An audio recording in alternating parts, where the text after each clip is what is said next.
Chapter 309.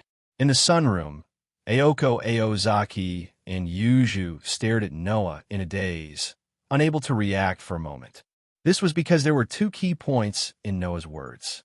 The first was that Noah had promised to deal with fantasy breeds. They were fantasy breeds, the ultimate mystery that only existed in fantasy and legends. Disregarding the magic principle of the mystery will be defeated by an even more powerful mystery. Fantasy breeds were also extremely powerful existences. Otherwise, how could they only exist in fantasy and legends? At the very least, Aoko Aozaki and Yuju did not think that humans could deal with such monsters. Even if they were mages who could use magic to deal with them, they believed that there was a high chance that they would fail. Of course, Aoko Aozaki and Yuju did not know that the Golden Wolf's power had already surpassed that of ordinary fantasy breeds under the inexplicable influence of the World Fragment. It might even exceed the category of fantasy breeds. Otherwise, they would be even more desperate. Aoko Aozaki and Yuju could not ignore the other key point in Noah's words. "You're magicians?" Aoko Aozaki raised her eyebrows. "What do you mean? Are you saying that you're not a magician?" Yuju also recalled the night when she first met Noah and fought with him. At that time, Noah also denied that he was a magician. Could it be that Noah is really not a magician? With this thought in mind, Yuju suddenly realized that apart from the magic power flowing in his body, Noah had not used magic even once. On the night of the attack by the man with the fissure, Noah had used a power that could shatter the other party's bones. However, Yuju could not be sure whether it was magic or not. As for why Noah had magic power in his body, that was even easier to explain. In this world, magicians were not the only ones who could create magic power. In fact, magic power was life force. As long as there was a way to convert it, then anyone could convert life force into magic power. It was just a matter of how much one could convert. Under such circumstances, Noah sighed. "You guys really like to think that what you think is the truth. In the beginning, you took me as a foreign magician who wanted to seize the spirit vein in Sanyu City without permission. Now, you take me as a magician without permission. I have never once said that I am a magician. Are you really not a magician?" Aoko couldn't help but ask. "Then what are you?" Noah shrugged his shoulders and did not answer the question. Instead, he turned to look at Yuju, who was staring at him, and asked in return, "Yuju, did you see the scene where I fought with the Golden Wolf today?" Yuju couldn't help but recall the scene where it was as if a volcano had erupted. She nodded. "I only exchanged a single blow with that Golden Wolf, but it was a draw. This should be enough to prove that I have the ability to deal with it," Noah said calmly. "In addition, I also have Avalon. Do you guys still doubt that I can't deal with that Golden Wolf?" After Noah said this, Aoko and Yuju finally remembered this matter. That was right. Even if the fantasy breed was considered a foul, the Avalon was also an extremely foul existence. Avalon was able to exclude all physical obstacles. Even in the face of magic, it would still be able to protect Noah from it. This way, even if the opponent was a fantasy breed, Noah would not have any problems. Moreover, Avalon also had a healing function. No matter how much damage Noah suffered, as long as there was enough magic power, Avalon would continuously provide healing and let Noah recover to his original state. Therefore, Avalon could be called a mobile stronghold. That was why Avalon was known as the strongest guardian. With Avalon, even if Noah could not defeat a fantasy breed, he could put himself in an invincible position. After understanding this, Aoko and Yuju looked at each other. "Yuju." Aoko's expression was full of seriousness. "What do you think?" Yuju muttered to herself. After a while, she raised her eyes and looked at Noah. "Why do you want to help us?" This was Yuju's only question. Logically speaking, Noah should have no reason to help, unless Noah had his own reasons. There's nothing to hide. Noah tapped the table in front of him with his fingers and then sighed slightly. "Didn't I say before that I stayed in Mayo City because there was something I wanted to find?" Upon hearing this, Aoko and Yuju immediately understood what was going on. Just as you guessed, The thing I want to find is on that fantasy breed. Noah curled his lips and smiled. We have the same goal, so there's a need for us to cooperate, right? You're wrong. Aoko glanced at Noah. We haven't confirmed that the other party will attack Mayo City's spirit vein. Perhaps they are like you. You have your eyes on them, and they have their eyes on you. Otherwise, why would they attack you? If the other party has no intention of attacking Mayo City's spirit vein, then there's no need for us to help you, Yuju said faintly. Similarly, there's no need to provide you with information. Oh, Noah silently curled up the corner of his mouth. In other words, you'd rather let a fantasy breed and a magician with unknown motives lurk in Mayo City and plant dangers that could explode at any time than provide me with information? Aoko and Yuju raised their eyebrows at the same time and remained silent. For you, investigating the other party's location is just a piece of cake, and there are no disadvantages. Furthermore, we can't rule out the possibility that the other party has no intention of attacking Mayo City's spirit vein, Noah said, pressing on step by step. Wouldn't it be better for me to deal with that fantasy breed and help you eliminate the hidden dangers? The sunroom immediately fell into silence. I understand. Aoko sighed slightly and said to Noah with a serious expression, we'll provide the other party's location. In exchange, if the magician behind the scenes really intends to attack Mayo City's spirit vein, you have to be responsible for dealing with that fantasy breed. No problem. Noah readily agreed. At the same time, Yuju extended her hand and extended a fair and slender finger. She gently tapped the table before her. Plop! Suddenly, the table in front of Noah, Oko, and Yuju seemed to have assimilated into the surface of the water, and a circle of ripples appeared amidst the sound of water. A thick fog suddenly rose, and a mirror slowly emerged from the fog. On the mirror, the image of a city gradually appeared. That was Mayo City. Next, Yuju began to use Mayo City's barrier to conduct a comprehensive investigation of the entire city. The target of the investigation was naturally an individual with magic power. However, after half an hour of work, Aoko and Yuju were still unable to discover any signs of a foreign magician in Mayo City. After waiting quietly for about half an hour, Noah finally sighed softly. It seems that we can't find him. Like you, the other party has some kind of technique that can hide the existence of magic power. Yuju closed her eyes, and her quiet voice echoed. Things are a bit strange. Strange? A trace of confusion appeared on Noah's face. You still don't know, right? Aoko gritted her teeth and said this sentence. In the past month, we haven't been able to detect the existence of magic power. Other than you, there are also 4 magicians that you know about. Including this magician who can control a fantasy breed this time, there are 3 beings that we can't detect magic power this month. Yuju's expression became solemn. This is something that has never happened before, but it has happened 3 times in a row this month. Could it be that there's a problem with the barrier? 3 times? Noah scratched his cheek. Why are you so sure that it's 3 times? Noah's words made Aoko and Yuju's hearts tremble. Yes. Why are you so sure that it's 3 times? Aoko's gaze gradually became sinister.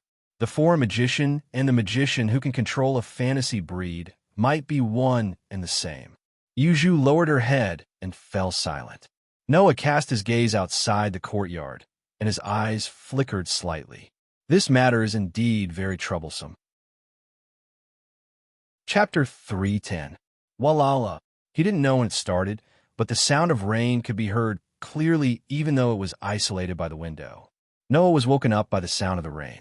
He yawned as he got up from the bed and looked out the window. In the cold winter, a curtain of rain mixed with low temperatures filled the courtyard outside the mansion.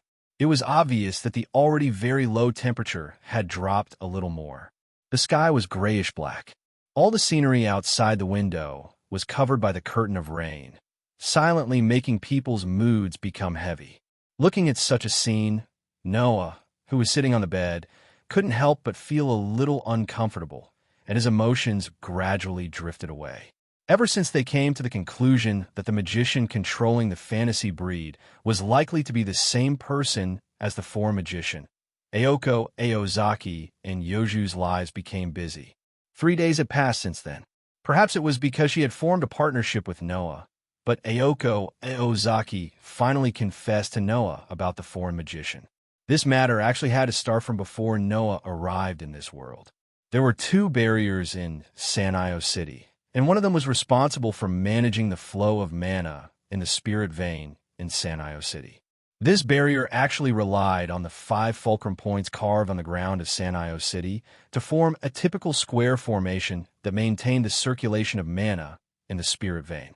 Then, through artificial control of the direction of the circulation, the mana of the spirit vein was concentrated in the Kyuin-ji mansion, which was the principal of the manor. The barrier in charge of managing the spirit vein was formed by these 5 fulcrum points.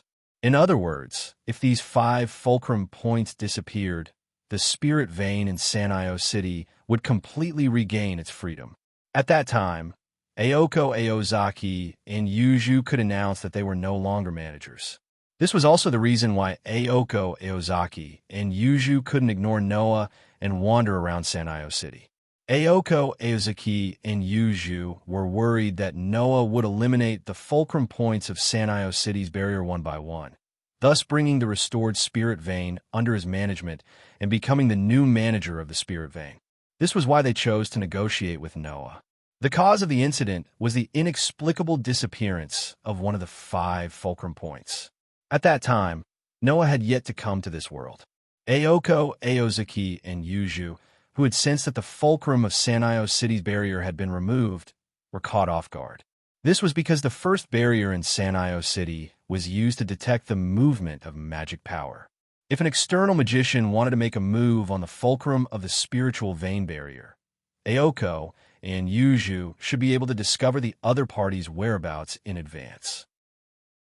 However, it was unknown what method the enemy used, but Sanio City's barrier was completely unable to detect the enemy's movements. In order to eliminate external enemies, Aoko and Yuju began to ambush and investigate the 5 supporting points of Sanio City's barrier. Finally, not long after, they discovered some traces of magic power being used in one of the supporting points in the forest between Sanio Town and Sanio Mound. And so Aoko, Aoki, and Yuju came up with a plan to deal with the enemy. The first was Yuju. She was responsible for monitoring the forest between Sanio Town and Sanio Mound. If she discovered traces of the enemy, she would immediately eliminate them. Next was Aoko Aozaki. She was responsible for monitoring the other fulcrum point. The enemy, there was also Aoko Aozaki's first opponent after she was born as a magician. In the end, the 2 girls met with an accident. The forest that Yuju was monitoring was the one where Noah had concealed his identity to test Aoko Aozaki. He purposely triggered the barrier and attracted Yuju to the forest. That night, Yuju was attacked by 2 men with a split mouth. Although Noah had protected Yuju by accident, Yuju also discovered that the 2 men with a split mouth were actually man-made dolls and not magicians from the outside world. As for Aoko Aozaki, there was no need to mention her. Before she even met an opponent, the dolls that were sent out were kicked back to the garbage collection station by Noah. They did not even have the chance to appear. After that, Noah, Aoko Aozaki, and Yuju entered into a cohabitation agreement until now. In other words, there was still no trace of the magician who had sneaked into Sanio City before Noah's arrival. Moreover, not only did the other party have all kinds of dolls and send them out to harass the enemy, but it was also very likely that he was the magician who could control the fantasy breed that Noah had discovered. In addition, the other party could hide from Sanio City's detection barrier. It was imaginable how troublesome it was. Because of this, Noah, Aoko Aozaki, and Yuju still signed an agreement. Aoko Aozaki and Yuju would continue to investigate Sanio City, while Noah only needed to wait. Of course, it was also possible that the magician who controlled the dolls and the golden wolves were not the same person. However, both magicians had the means to hide from Sanio City's barrier. So Aoko Aozaki and Yuju felt that the probability was not very high. Noah's appearance was already a special case. It was impossible for another one to appear. In the end, this matter was in a deadlock for the past 3 days, and there was no progress at all. No matter what, the world fragment has to be found. Noah lifted the blanket and began to put on his clothes. Today was the founding anniversary of Sanio High School, and all the teachers and students were on holiday. Yuju, who was not studying at Sanio High School, went to school early. Ayoko Aozaki knew that it was a rest day, so she stayed up all night to work and was now sleeping like a log. After Noah finished his breakfast, he wanted to watch TV to pass the time, but at that moment, a clear ringtone sounded from the direction of the hall. Ring, ring, ring. It was the ringtone of the phone placed in the hall. The sudden ringtone stunned Noah. After hesitating for a moment, he did not choose to pick it up. In this place, other than Ayoko, Aozaki, and Yuju, Noah only knew his classmates from 2A. However, none of them knew that Noah was staying here. Therefore, this phone call was definitely not for Noah, so it was better for Noah not to pick it up. Ring, ring, ring. The ringtone of the phone kept echoing. After an unknown amount of time, chaotic footsteps came from the direction of the stairs, followed by Ayoko Aozaki's angry roar. Noah, why didn't you pick up the phone? Noah subconsciously covered his ears, ignoring the faint anger of Ayoko, who was awakened from her lack of sleep from the direction of the living room. He continued to watch TV. After Ayoko Aozaki hung up the phone, her anger seemed to have reached a new level.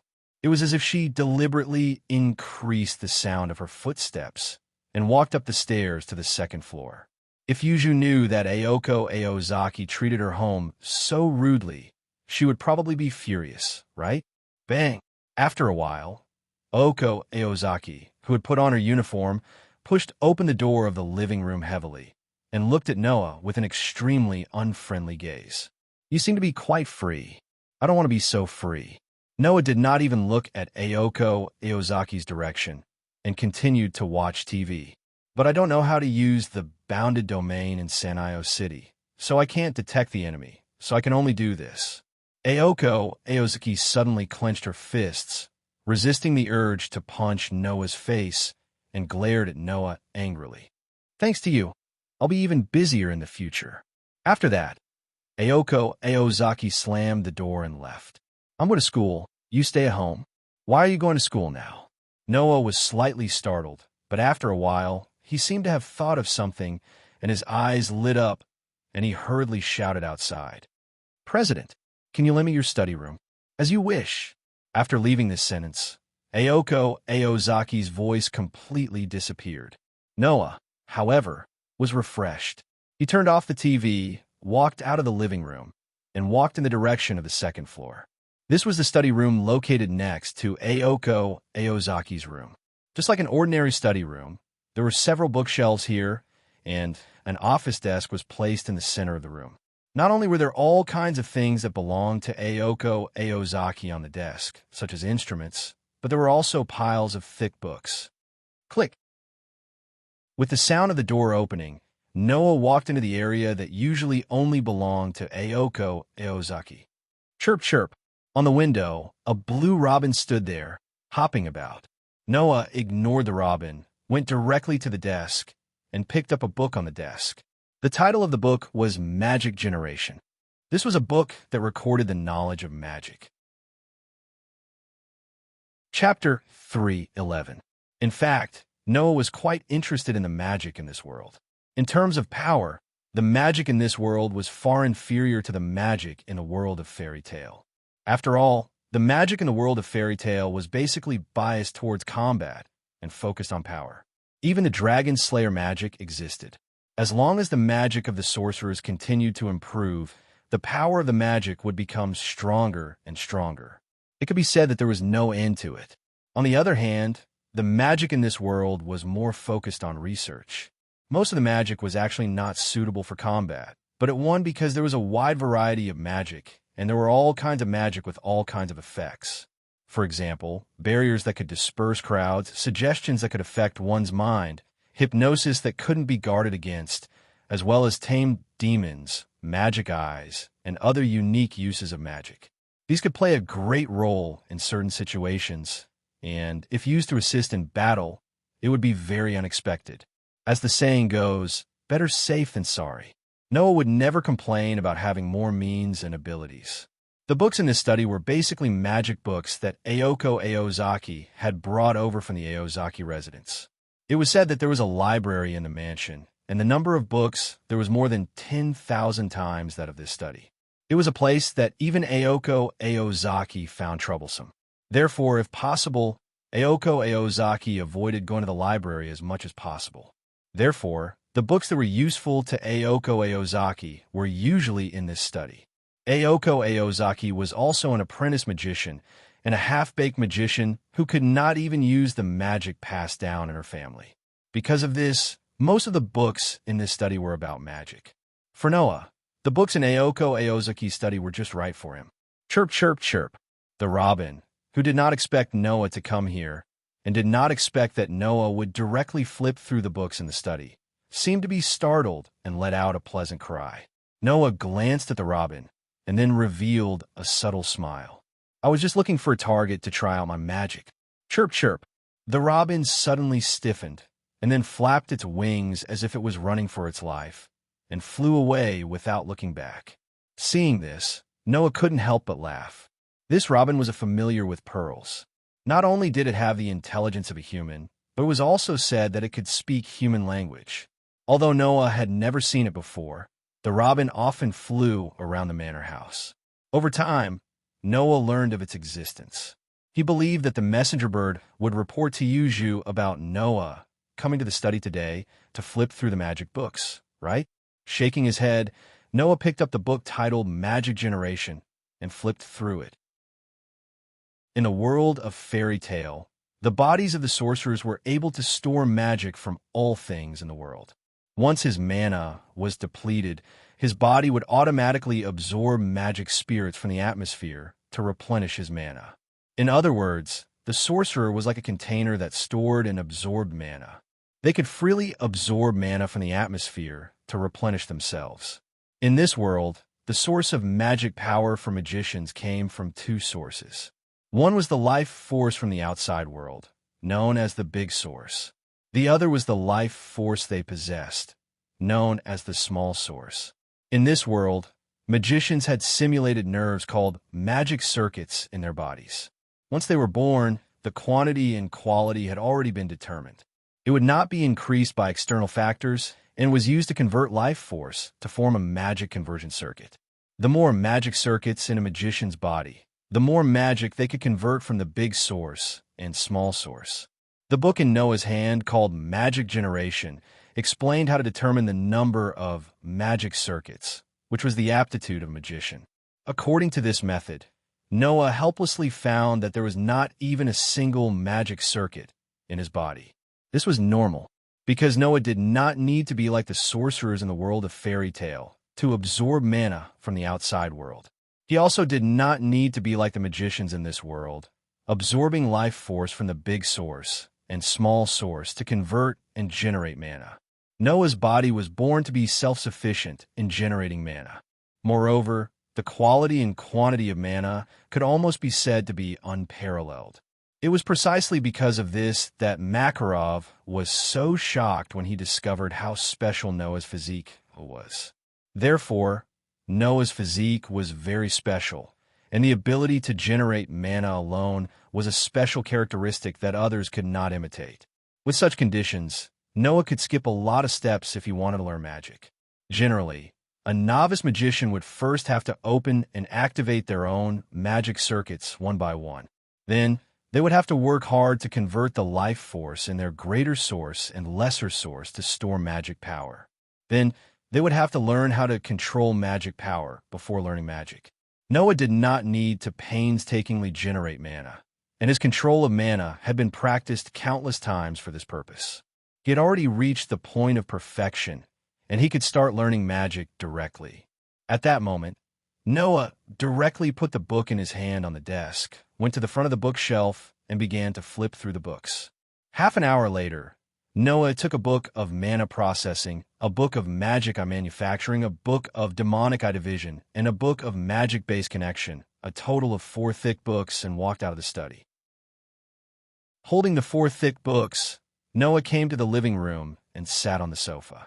First, he put the 3 books of mana processing, magic eye manufacturing, and demonic eye division on the table, then picked up magic-based connection and read it. The so-called magic-based connection referred to the magic patterns engraved in the world. When magicians used magic, they needed to get in touch with the magic-based connection that had been engraved in the world in advance so that the magic patterns in the magic-based connection could be activated and thus magic would be formed. In order to push the magic patterns and form magic, magicians first had to generate magic power, and the generated magic power will be sent to the magic-based connection through the magic circuit, and then the magic patterns would be activated. In this way, magic would be formed. For example, the magic-based connection was equivalent to a car, and gasoline was magic power, and magic was the phenomenon of car driving. Only by injecting magic power into the magic-based connection could the car driving phenomenon be activated. That is, the magic would be activated and magic would be used. In other words, if you want to use magic, you must have the magic power, the key, and the magic circuit to inject the magic power into the magic base plate. These 3 things are the magic power needed to activate the magic base plate, the key, and the magic circuit needed to inject magic power into the magic base plate. Noah furrowed his brows when he saw this. In terms of magic power, Noah did not lack at all. The key referred to the engineering and incantation of magic, which Noah could also learn from the books. But Noah himself did not have a magic circuit at all. How could he use the magic circuit as a channel to get in contact with the magic-based connection engraved in the world, and then push the magic patterns to form magic? Could it be that the path of magic was not possible by himself? Whatever, let's try it first. Noah made up his mind and flipped through the magic-based connection in his hand again. After confirming the method, according to the method recorded in the book, he slowly lifted the limited state of magic power, let the magic power flow like the magic circuit, and then communicated with the world. After 3 seconds, Noah opened his eyes, and his eyes were full of strangeness. I actually succeeded in one go. Without the magic circuit, it was impossible to get in contact with the magic-based connection. But Noah got in contact with the magic-based connection without any hindrance the first time he released the magic power. Could it be that the participation of the magic circuit is not actually needed at all? Noah did not know that only he could get in contact with a magic-based connection like this. Because Noah was the favorite child who was favored by the world, he was an existence that the will of the earth and the will of the human beings regarded as family. Even if Noah did not have the magic circuit, the world would not refuse Noah's contact. So, the world acted as a bridge for Noah, playing the role of the magic circuit, and took the initiative to connect Noah's magic power with the magic-based connection of the whole world. This was what it meant to be blessed by the heavens. Chapter 3:12. Walala. The rain was still drizzling in the outside world. The outside of the manor was almost completely covered by the curtain of rain. The withered trees were already soaked. The tender grass that had just grown was dripping with water. The wasteland of the courtyard had absorbed a large amount of water, and it no longer looked as dry as before. Kacha! A clear sound of the door opening was heard. Noah's figure appeared at the entrance of the manor house and came out of the manor house. If it were someone else, they would rather die than be soaked in the rain in such a cold winter, as it would definitely make their bones itch from the cold. However, Noah, who had once trained in the deep mountains and forests for 4 years, didn't care at all. He walked into the cold curtain of rain and walked around in the courtyard. After a while, Noah stopped in front of a rock. Taking a deep breath, Noah slowly raised his hand and pointed his palm in the direction of the rock. Collect! The moment the incantation sounded out, Noah opened his palm in the direction of the rock, and a faint blue light emerged. Whoa! The magic that could be seen with the naked eye turned into a faint light that spun around Noah's hand. In a short moment, it covered Noah's entire arm. Immediately, a precise geometric pattern suddenly spun in front of Noah's palm. The edges of the pattern also spun with a few other smaller magic formations, flashing with a dazzling phosphorescence. Cast! The incantation to pull the trigger of the magic spell that had been formed in his hand also reverberated. Bang, bang, bang, bang. The faint blue geometric pattern in front of Noah's palm suddenly spun, and the phosphorescence directly converged on the smaller magic formations at the edges of the pattern. The magic also turned into fist-sized cannonballs, and in the midst of gunshots, they rubbed against the atmosphere and flashed out like flashes of light. The 4 magic bullets carried a heavy force that was enough to shatter a person's skull. Amidst the sharp sound of the air breaking, they heavily landed on the rock not far away. Bam, bam, bam, bam. Immediately, every single magic bullet produced a dull sound of impact and a burst of light smoke on the hard rock. In the end, 4 scorch marks were left on the rock, which were quickly washed away by the rain. Looking at this scene, Noah was slightly disappointed, but he also couldn't help but laugh. Disappointingly, the power of the simple magic bullet wasn't that great. Even if it contained enough power to shatter a person's skull, it was only an extremely convenient murder weapon for humans. Those who could not help but laugh were self-deprecating after realizing their own disappointment. How long has it been since I started learning magic? This kind of power is already not bad, right? That was the truth. Magic Bullet was a very simple magic trick. Rather than calling it magic, it would be better to say that it was simply processing, transforming, and strengthening the pure magic power, turning the magic power into something like a magic power cannonball, and then shooting it out. It was just like making water into a water ball. Even if the inside of the ball was soft, it would still hurt when it hit someone.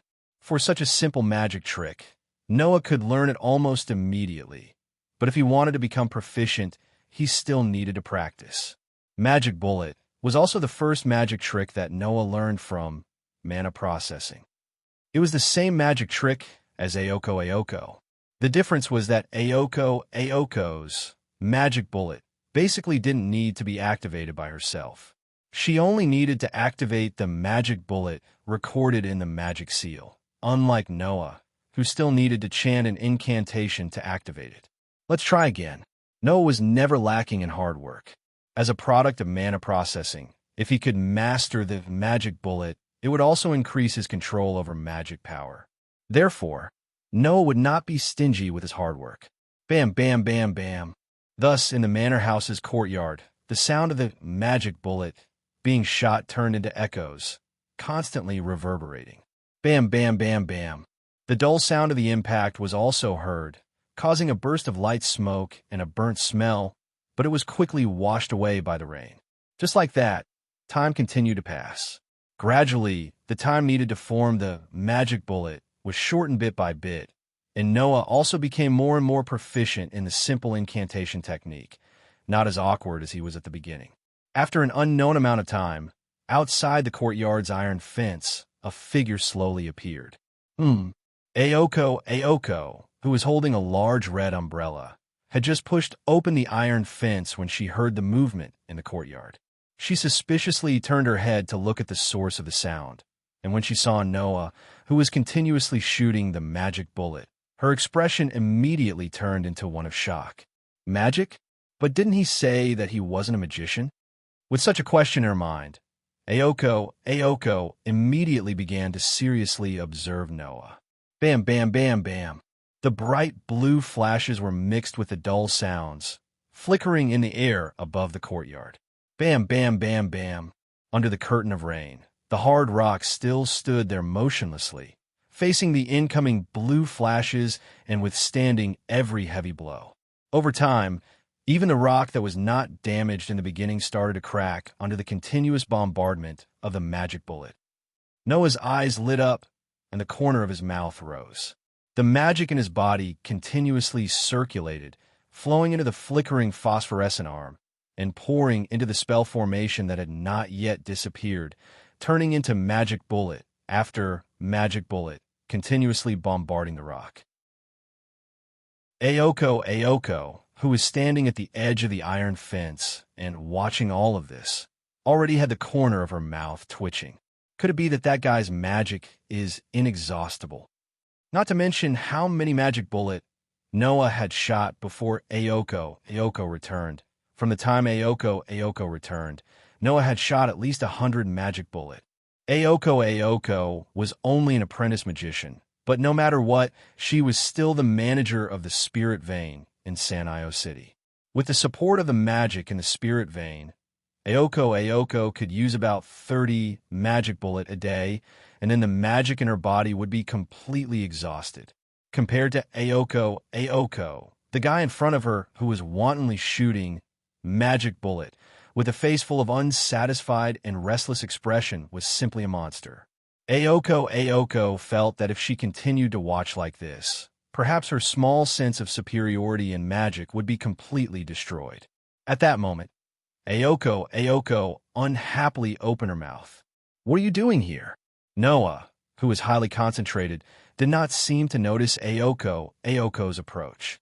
When he heard Ayoko's voice, he was slightly startled and reflexively turned his head, looking behind him.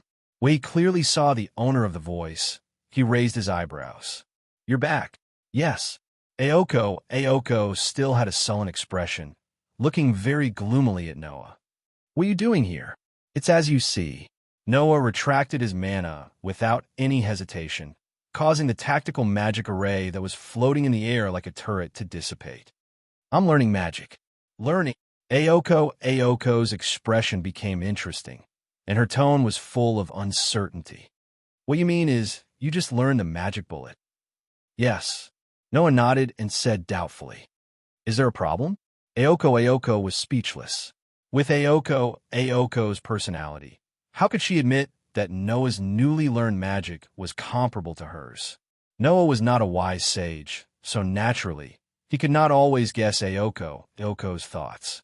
Seeing Ayoko's gloomy expression, he somewhat curiously asked, "What's wrong? Did something good happen in school?" As soon as the sentence came out, Ayoko's sullen expression turned completely gloomy. "Hey, Noah-san." Ayoko suddenly said such a sentence. "How do people communicate with bears?" "That's a very deep question." Noah was stunned. "Could it be that you met a bear?" "No." Ayoko sighed faintly, and then said bitterly, "But I really hope that I met a bear. At least if I met a bear, I could go up and fight with it. I don't have to worry about whether I can fight or not." After saying this, Ayoko coldly snorted and walked into the mansion. Noah's mouth twitched. What the hell is going on? Chapter 3:13. The sunlight room at night was just as bright as it was during the day. The bright light illuminated the room, which was 1/3 of the room made of glass. At the dining table, a man and two women were once again eating dinner. Noah picked up strands of noodles with his fork, rolled them up, and put them into his mouth. His other hand was holding the book Demonic Servant Division, and he was reading it seriously. On the other side, Yuju, who was said to have eaten outside, was also holding a book in her hand. However, her mind was obviously not on the book. Sometimes she would look at Noah, who was reading seriously, and sometimes she would look at Ayoko. Her dark eyes were filled with confusion. She wondered why Noah was reading such a book. She also wondered why Ayoko was in such a bad mood. At this time, Ayoko was seriously dissatisfied because she couldn't order takeout and had to cook. She ate the food she made as if nothing had happened and didn't say a word. Originally, Ayoko and Yuju didn't have much in common with each other except for magic. Before Noah lived in the mansion, Ayoko Aozaki and Yuju would often be like this. Even if they sat together, they wouldn't say a word for a long time. They were already used to each other's silence. However, today's silence was a bit different. Ayoko didn't seem to have anything strange on the surface, but the more she acted like she didn't care, the more emotional she was. Yuju, who had lived with Ayoko for about 2 years, could easily see that Ayoko was sulking. Moreover, she didn't seem to be angry because she couldn't order takeout. Yuju wasn't a person who cared about other people's feelings. But this time, maybe because there was a third party around, Yuju asked Noah a question, which she rarely did. "Ayoko, what's wrong?" "Who knows?" Noah was still looking at his book, rolling his noodles, and speaking in an indifferent tone. "I heard that you met an opponent even more difficult to deal with than a bear. I just don't know who it is. Can we not talk about this? Aoko said gloomily. I already feel like I'm very unlucky. Really? Yoju's gaze lingered on Aoko for a moment before she replied, as if it had nothing to do with her. I just hope you don't affect the lives here. This side here was not referring to the life in the mansion, but the life of a magician. Although he didn't know what happened to Aoko, it seemed to be something that happened when she was active in Sano City as an ordinary person. Magicians were a special group that lived in seclusion in modern times. It cannot be said that magicians did not interact with ordinary people, but in order to maintain the concealment principle of magic, magicians would not get too close to ordinary people. After all, once he became intimate with someone, it would increase the chances of his secret being exposed. Yuju didn't object to Aoko going to an ordinary high school, but she seemed to be somewhat dissatisfied with Aoko's emphasis on the life of an ordinary person. Aoko also understood Yoju's meaning, and the anger in her heart suddenly disappeared, and she seemed to have calmed down. I know what you mean. Don't worry, I'll coordinate the lives of both sides. I just lost my cool today because I met that transfer student. Noah finally raised his head from the book in his hand and looked at Aoko in surprise. Transfer student? You mean our school? I don't want to admit it, but unfortunately, our school seems to have been targeted by all kinds of strange transfer students this month. It's already incredible to have one, and now there's another one. It's simply a miracle. Aoko said this sentence as if she was referring to something. The most incredible thing is that this transfer student came from the mountains. He didn't even have any contact with life with electricity before, and he didn't know any common sense in the city. When such a person transferred to our school, even the teachers couldn't do anything about it. I see. Noah smiled thoughtfully. In the end, the teachers couldn't do anything about it and could only let you, the student council president, deal with this wild child. You tortured our iron and steel student council president until he lost his temper, right? Can you imagine how tiring it is to introduce the school and the classroom to a guy who doesn't even walk through the front door and only chooses to crawl through the windows? Aoko said tiredly. It's already so tiring on the first day. I can't imagine how much trouble that guy will cause in the school. In other words, the student council will become a nanny team for a period of time, specifically looking after that transfer student, right? Noah couldn't help but laugh. This really makes me interested. If I have time, I'll go and meet this transfer student who came from the mountains. Saying such a sentence, Noah once again looked at the book in his hand. It was obvious that he didn't want to talk about the transfer student anymore. Why are you suddenly interested in magic? This time, it was Aoko who was curious, glancing at the book in Noah's hand. This is a book about tamed monsters, right? Don't tell me you want to make a tamed monster. Hearing this, Yuju slightly raised her eyes, as if she was also interested in this topic. I took this from your study. Noah didn't raise his head, reaching out his hand and flipping through the pages. If there's a chance, I'll try to make one. If you really want to make a tame monster, there's an expert here. Aoko very casually said such a sentence. Don't forget, Yuju is the best at making all kinds of tame monsters. Noah immediately looked at Yuju, who was also looking at him. When their eyes met, he also remembered Yoju's uniqueness. This was what Aoko, who was busy looking for signs of a foreign magician, casually told Noah when he accidentally mentioned Yoju's magic. According to Aoko, Yuju was different from other magicians.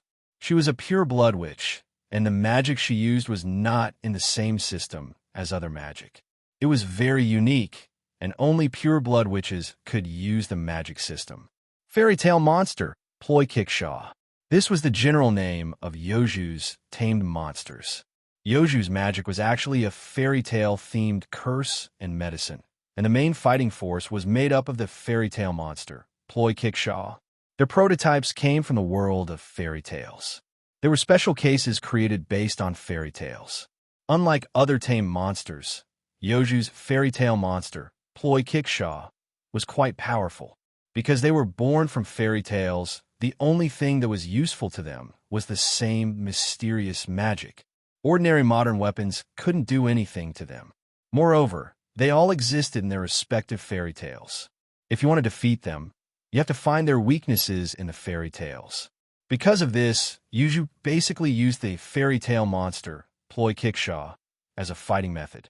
As for Yuju herself, her fighting strength was very low, and it was possible that even Aoko could defeat Yuju. However, if Yuju was given the opportunity to use her tamed monsters, then Yoju's fighting strength would be at the top of all magicians. Noah had already seen Yoju's special tamed monsters many times. For example, Diddle Diddle. After sinking into the ground, it would strengthen Yoju's magic in the middle of the night. It was the Glass Cat Bell. For example, Gab twins. When Yuju used them to deal with Noah, they were the two verbose pigs. For example, Six Song Chocolate. 24 gray starlings that were good at reconnaissance. They were mainly responsible for the surveillance of Sanio City. Their bodies were chocolate, and if a magician ate it directly, it would have a healing effect. Noah had seen this flock of birds many times. Another example was Thames Troll, which was the personification of London Bridge. It was one of Yoju's strongest tamed monsters, and the giant that Yuju used in the forest was the Thames Troll. Therefore, when it came to how to create and use tame monsters, Yuju was definitely an expert among experts. Because of this, Noah asked Yuju, "Yuju, what kind of tame monsters do you think I should create?" Chapter 314. Noah originally didn't have high expectations of asking Yuju. After all, Yuju was not only reticent, but also because she was a pure-blooded witch, she abnormally rejected humans and outsiders. The words she spoke to Noah in the manor house usually didn't exceed 5 sentences in a day.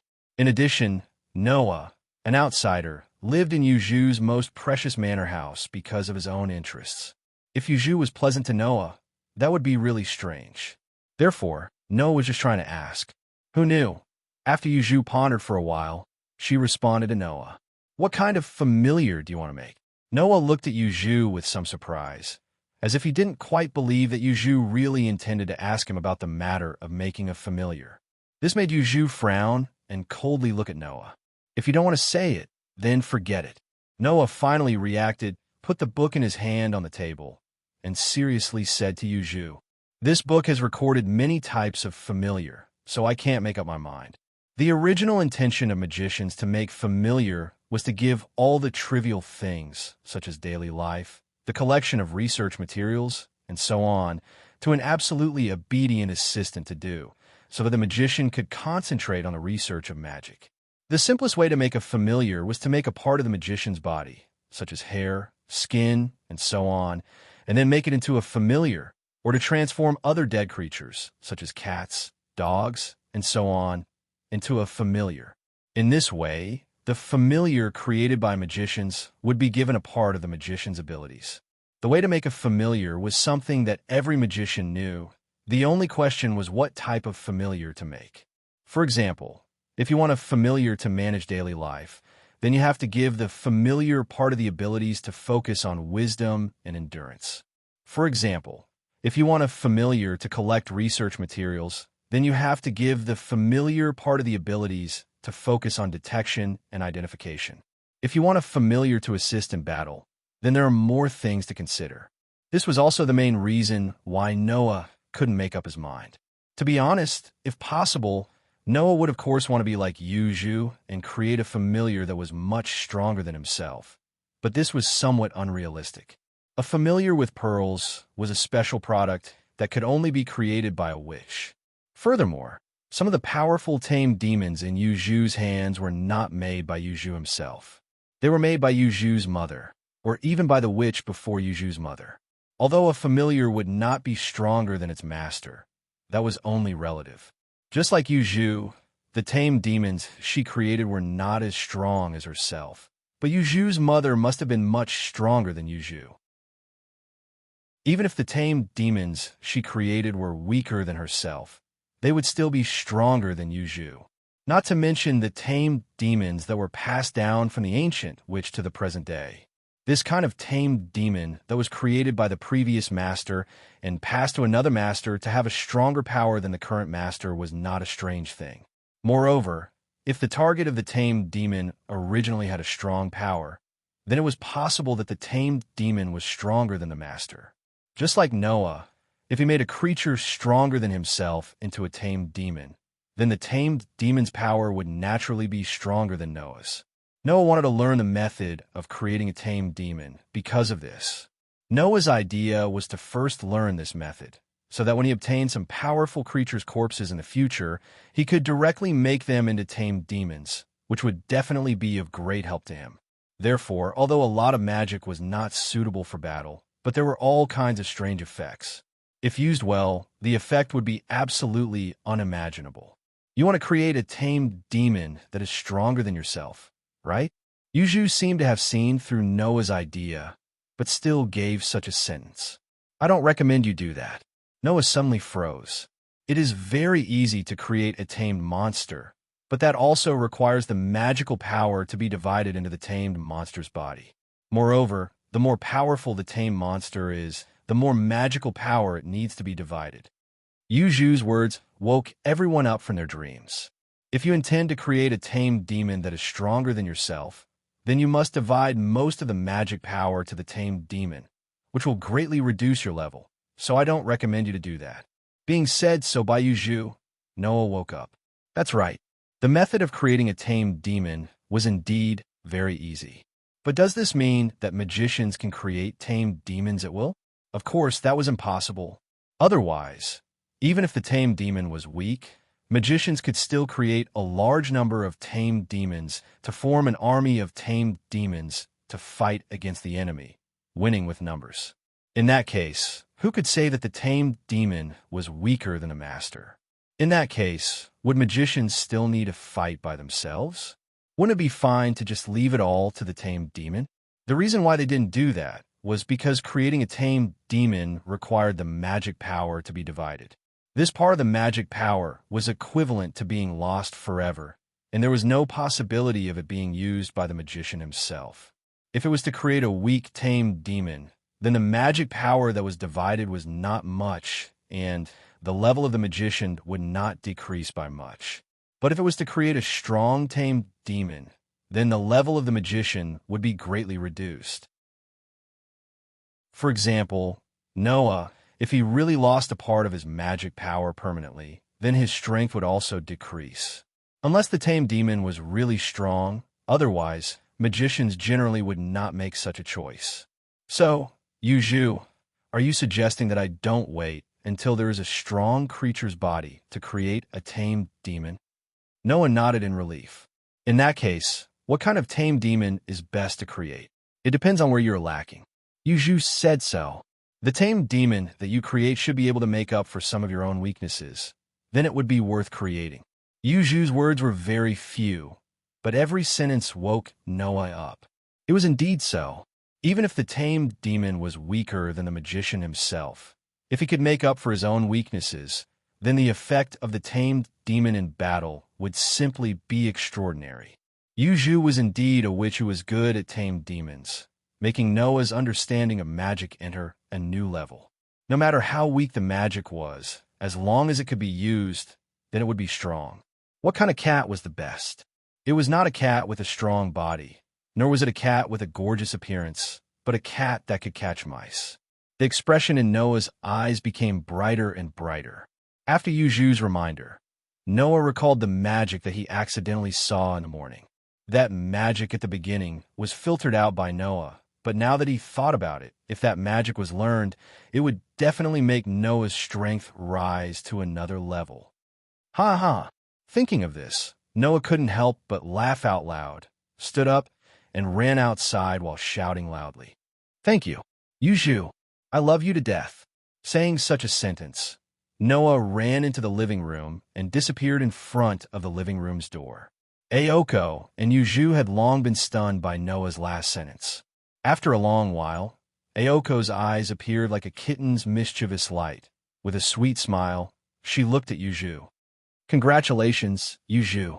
Yuju didn't even look at Ayoko, slightly lowered her head, raised the book in her hand, and looked at it expressionlessly, as if nothing had happened.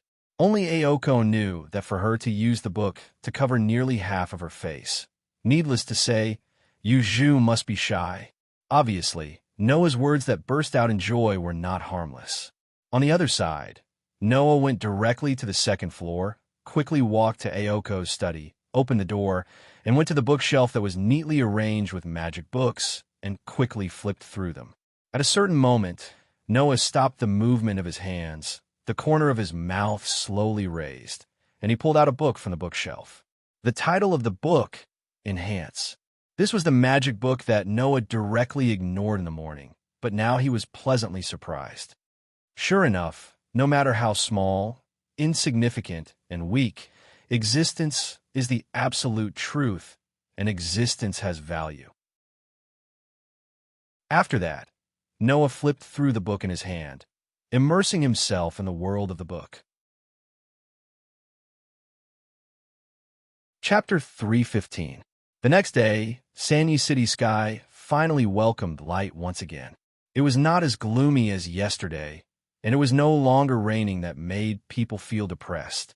Walking on the asphalt road to Mayo High School, Noah held a book in his hand and kept flipping through it. Looking at his appearance, he had long been immersed in the world of books. Next to Noah, Aoko Ozaki was also there. Although Noah and Aoko lived together and went to the same high school, they did not agree to go to school together.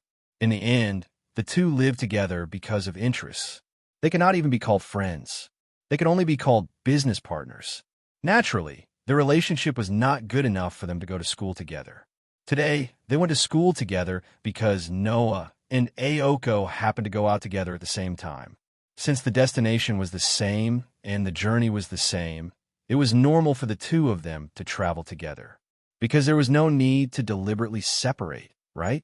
Aoko Aochi was not the kind of person who would be hesitant about trivial matters. Noah would not stick to this kind of small matter, so he went with the flow.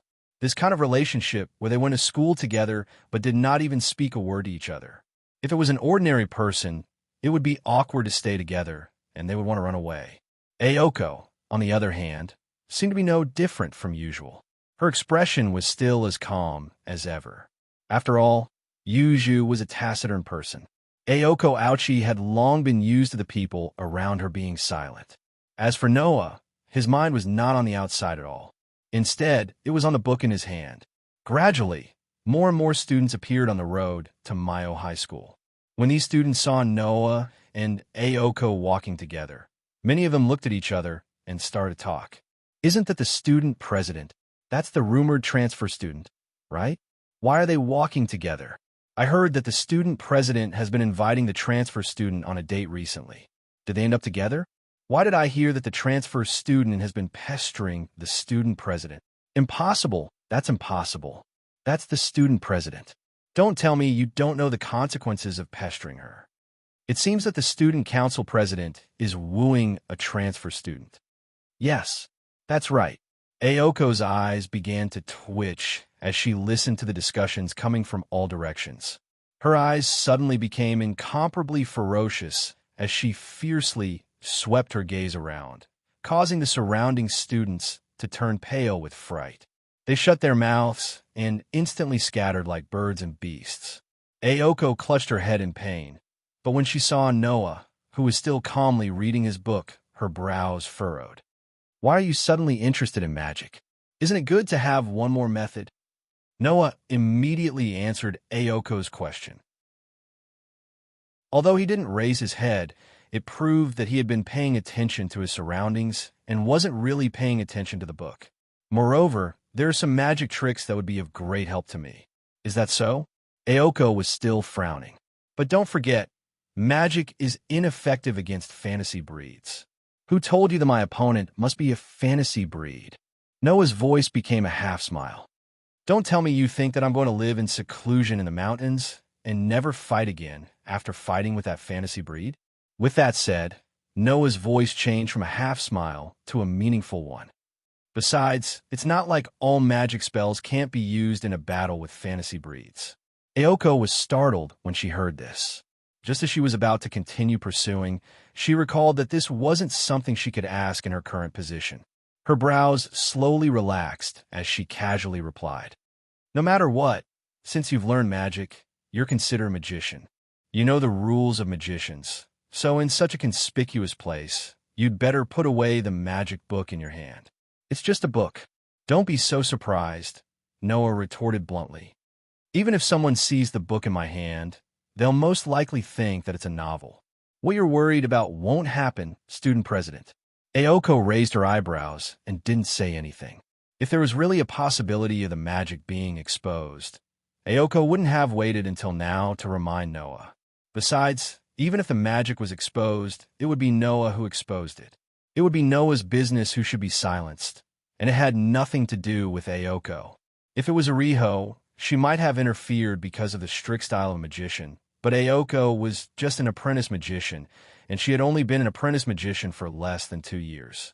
As long as the result was not bad, Aoko would not interfere. Aoko? At this moment, an honest and calm voice came from behind Noah and Aoko Aoyagi. It was a slightly contradictory voice. Aoko's delicate body slightly stiffened when she heard this voice. Her expression that had just returned to normal instantly became fierce and sullen. It was as if she had met the god of pestilence. She secretly sighed at her own bad luck. Noah noticed that Aoko's expression was a little stiff, so he turned around in confusion and looked behind him. What entered Noah's eyes was a student wearing a boy's uniform. His age was similar to Noah and Aoko, but his appearance was somewhat ordinary. His head was slightly messy, and his body was slightly thinner than the average person. No matter how you looked at him, you couldn't see anything special about him. However, such a boy made Aoko's body stiffen, and at the same time, it also made Noah squint his eyes. A trace of surprise flashed through his eyes. Because of his boundless and powerful magic, almost 70% of Noah's strength was in the aspect of magic. The remaining 30%, except for Blaze, was all in the aspect of his body and combat awareness. Noah, who had tempered his strength thousands of times, could easily see that this ordinary boy in front of him was not ordinary. His seemingly low presence was actually just a layer of natural camouflage. Even though the other party was wearing a uniform and looked thin as a combat expert, Noah instantly discovered that the body hidden under the other party's clothes was also a body that had been tempered thousands of times. There was not a trace of excess standing posture. Hidden under his confused eyes, there was a bright light, the trace of a powerful aura that was covered by the low presence, and the unnatural feeling of a relaxed body that was ready to tense up at any time. This ordinary-looking boy in front of him was definitely a combat expert like Noah, possessing good combat skills and combat awareness. All of a sudden, Noah's interest was piqued. In contrast to Noah, Aoko's face was full of discomfort, as if she had swallowed a fly. But soon, Aoko realized that her emotions were inexplicably affected. Aoko originally did not like the feeling of her emotions being disturbed. Therefore, Aoko calmed down, brushed her waist-length hair, and indifferently spoke as if she was talking to an ordinary classmate. "Hello, Jingshi classmate." Jingshi? Noah was startled, and then immediately remembered. This surname was not unfamiliar to Noah, because, in the past few days, the student council headed by Aoko had been dealing with people with this surname every day. Jingshi Kusajikuro. Not long ago, Aoko had a headache, and now it was the entire student council that had a headache. Everyone knew that this was the transfer student from the mountains. He is the transfer student? Noah looked at Jingshi Kusudakuro and just happened to meet Jingshi Kusudakuro's gaze. If it was a normal person, at this time, when seeing Noah and Aoko together, they would either worry about whether they would disturb the two, or even if they did not care, they would first introduce themselves to the person they did not know. However, Jingshi Kusudakuro did not have this intention at all. After meeting Noah's gaze, he simply looked away. It was not that this person was impolite, but that this person did not know that this was the time to be polite. That was the feeling. Aoko, who did not know Noah's feeling, directly asked after greeting him, "Do you have something to do today?" Oh. Jingshi Kusajakuro's gaze became blank. "I do have a lot of things to do. Do you want to help?" Aoko's mouth twitched, and even Noah could not help but laugh. This person, unexpectedly, is a difficult person to deal with. Chapter 316. Noah, who was quietly observing Aoko and Shizuka Kusajiro, gradually found that this wild child called Shizuka Kusajiro really didn't know anything. He knew that there were many differences between the city and the mountains, but he didn't know what these differences meant. He knew that he had to follow the rules of the city, such as waiting for the green light to cross the road, buying things to pay, but he didn't know why these rules existed. Moreover, Shizuka Kusajiro wasn't stupid, but his thinking couldn't keep up with the speed of others. To put it simply, Shizuka Kusajiro focused more on using his body than his brain. It was that simple. Just like Naz, Shizuka Kusajiro basically used his body to remember things, not his brain. In other words, this was a person who focused more on experience than knowledge. If he understood this point, it wouldn't be difficult to deal with Shizuka Kusajiro. For example, writing, as long as he actually wrote it to Shizuka Kusajiro, it would be more effective than telling him stroke by stroke. This person simply didn't know how to beat around the bush. This made Aoko put on an unhappy expression in front of Shizuka Kusajiro. But Shizuka Kusajiro was still able to respond with a smile, making Aoko's patience gradually wear out. Seeing that Aoko seemed to be faintly holding back her anger, Noah shrugged and suddenly spoke. Shizuka classmate, have you practiced martial arts before? When these words came out, not only Aoko was stunned, even Shizuka Kusajiro was stunned and looked at Noah. Without asking who Noah was, and without the intention to introduce himself, Shizuka Kusajiro asked with a puzzled face. Martial arts, it's fighting skills. Noah patiently explained. You should understand, right? Shizuka Kusajiro was a little surprised, but in the blink of an eye, he looked at Noah with surprise. How do you know? Aoko suddenly understood that Noah's words were true, and the way she looked at Shizuka Kusajiro instantly changed. If in the past, Aoko looked at Shizuka Kusajiro like she was looking at a walking trouble, then she was looking at an opponent now. After appearing in Sanio City, Noah had transferred to Sanio High School and caught Aoko off guard. Aoko had reason to be suspicious now. She suspected that Shizuka Kusajiro was the foreign magician who had been hiding in Sanio. Only Noah could see that Shizuka Kusajiro's a foreign magician. Perhaps the traces and the aura could be hidden, but once it was exposed, a person's, no matter how hard they couldn't hide it, it was impossible to hide it. That day, Noah had already remembered the aura of the magician who had controlled the fantasy breed behind the scenes. Shizuka Kusajiro didn't have that person. Naturally, the two of them were completely different people. After a Juro who silently, a Juro who, S and a hoot no. After a while. In An's T, the same kind of people. Shizuka Kusajiro was even more puzzled.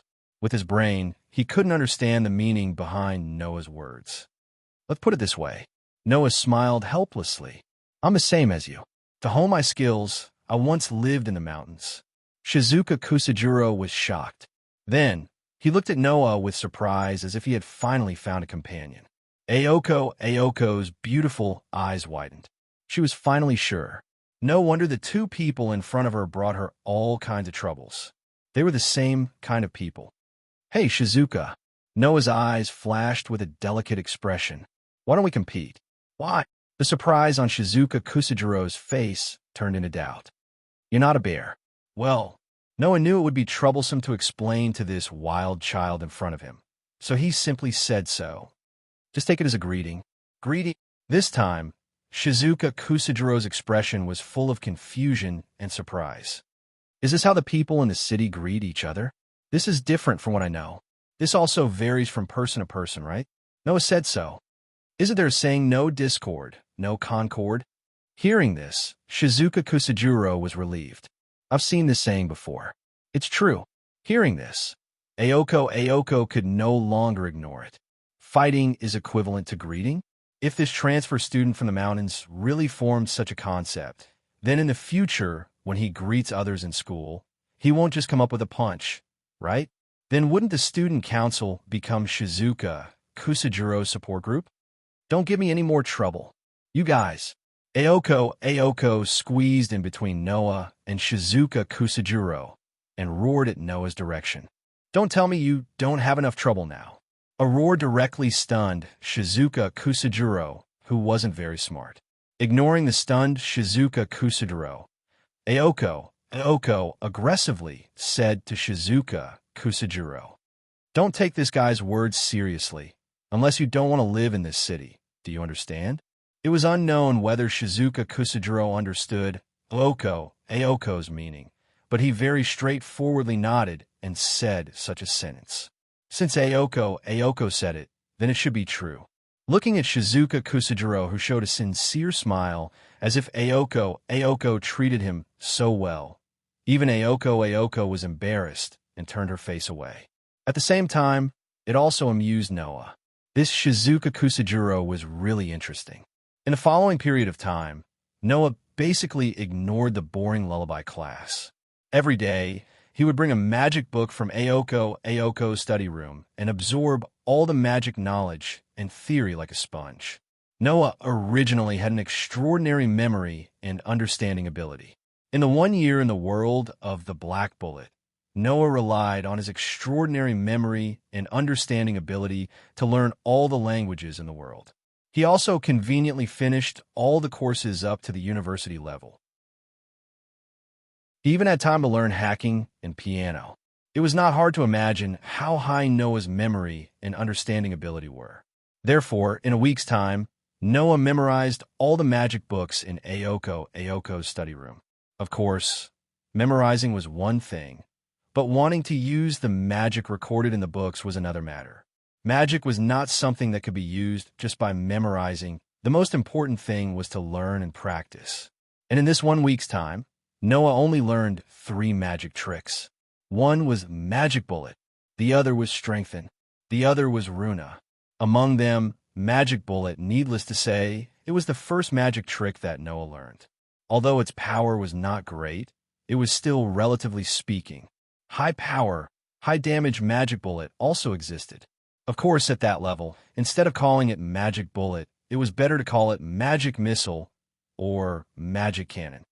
As for Strengthen and Runa, they were the magic that Noah paid special attention to, and he was very serious in learning them. Compared to Magic Bullet, these 2 magic tricks were the most obvious in increasing Noah's strength. The so-called Strengthen magic was the same as its name.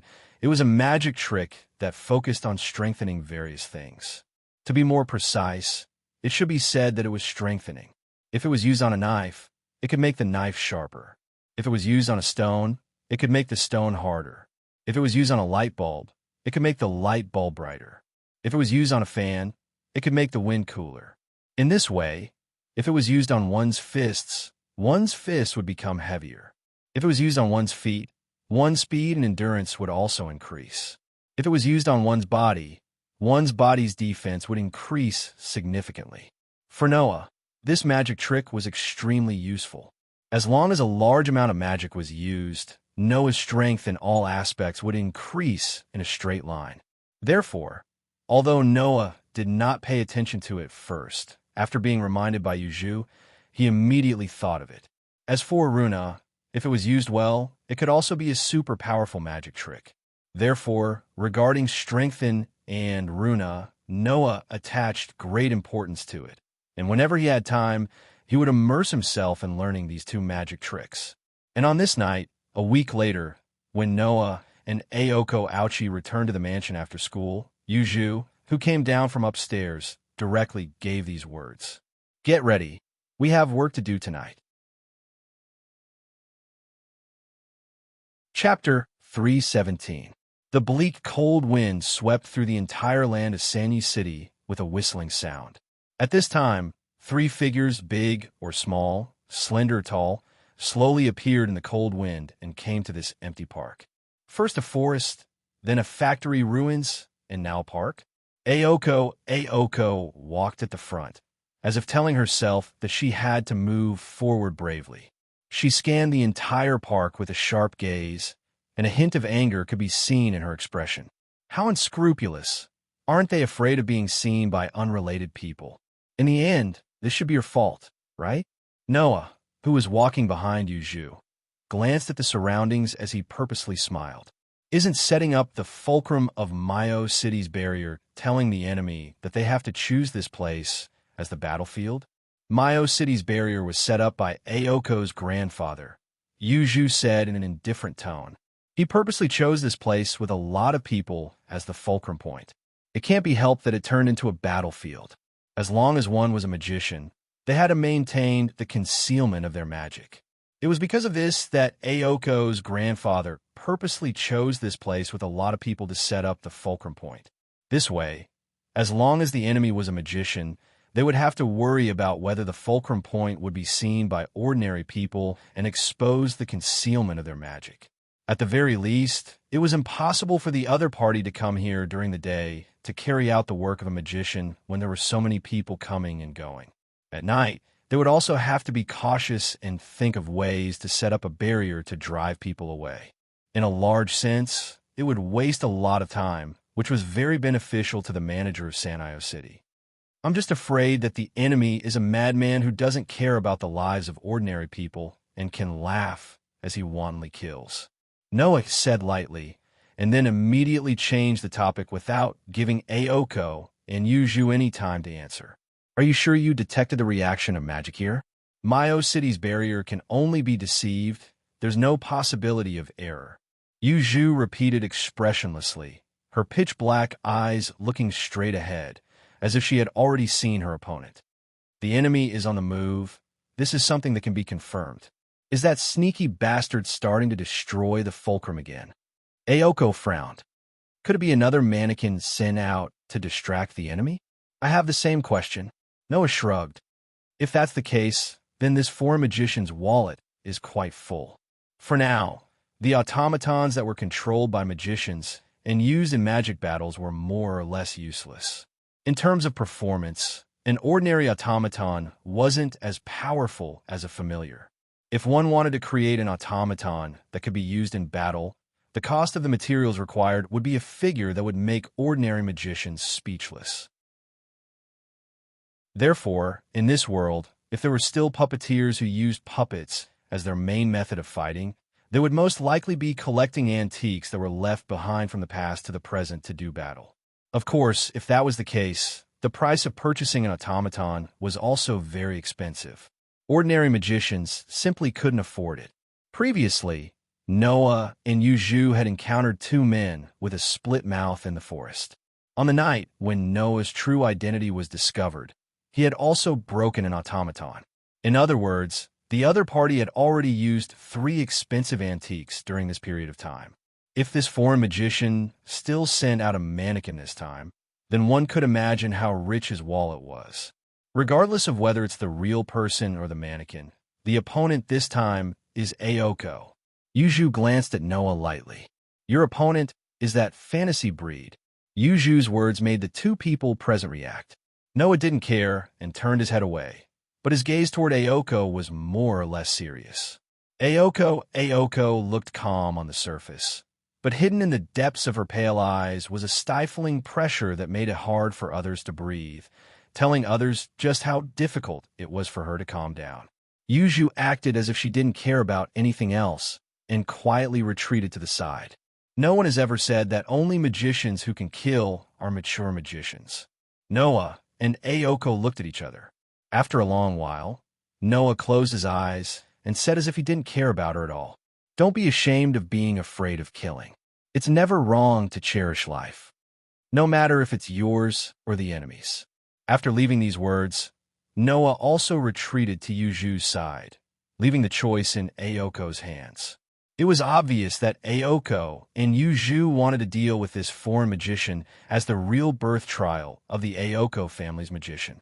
Noah, on the other hand, scoffed at this so-called trial.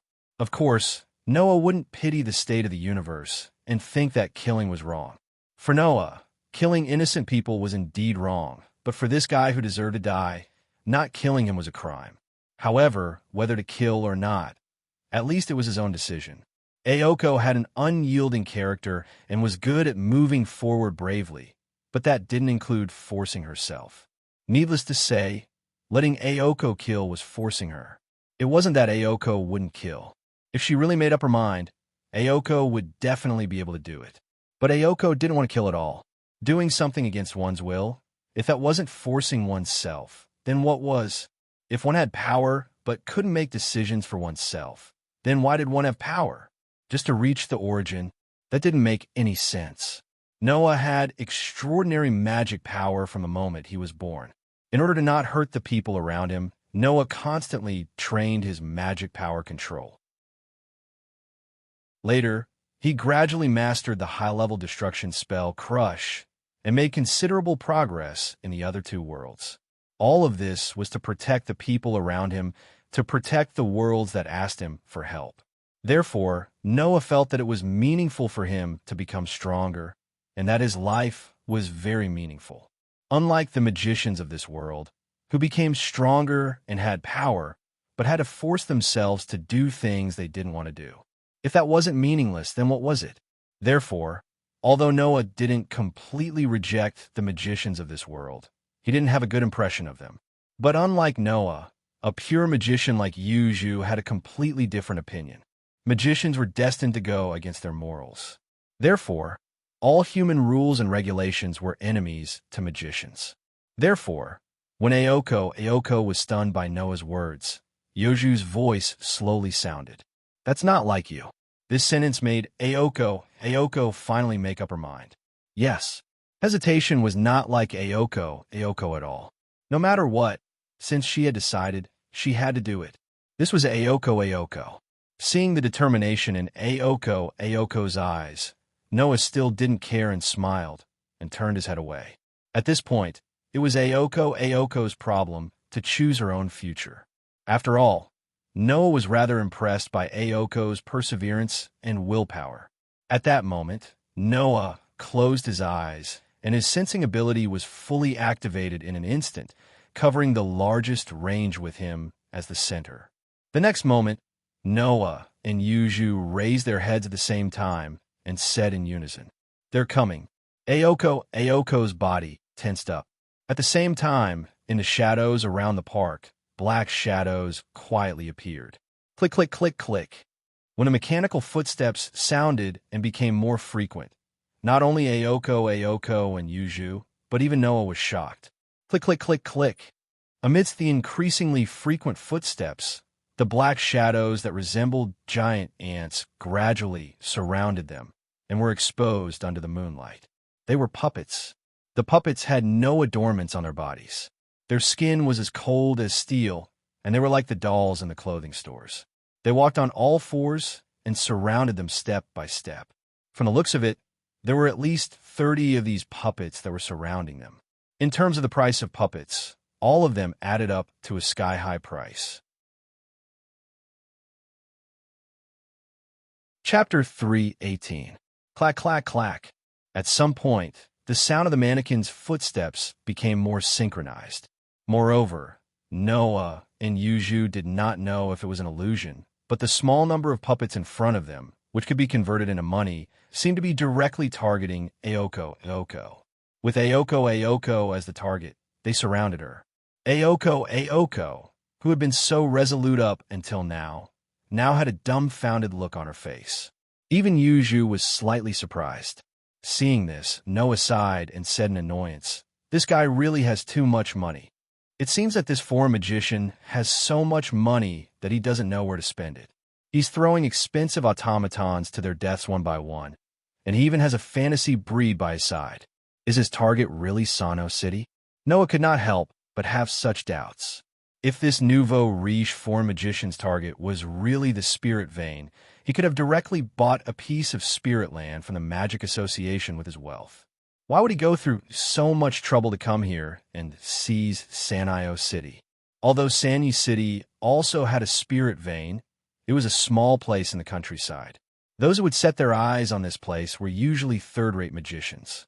It was really inconceivable that a magician with a fantasy breed and so many expensive dolls would set his eyes on this place. Aoko obviously thought of this as well. She had a sincere expression of displeasure on her face, but her tone was quite calm. Yuju. Ayoko Aozaki took a step back without a change in her expression. She stared at the army of dolls surrounding them as she spoke. Where's Puppeteer himself? I'm not sure. Yoju's eyes flickered slightly. There are too many puppets here, and the magic power has been disrupted. It's difficult to detect other magic power individuals. Ayoko clicked her tongue when she heard Yoju's words, while Noah still used his sensing ability to observe the surroundings.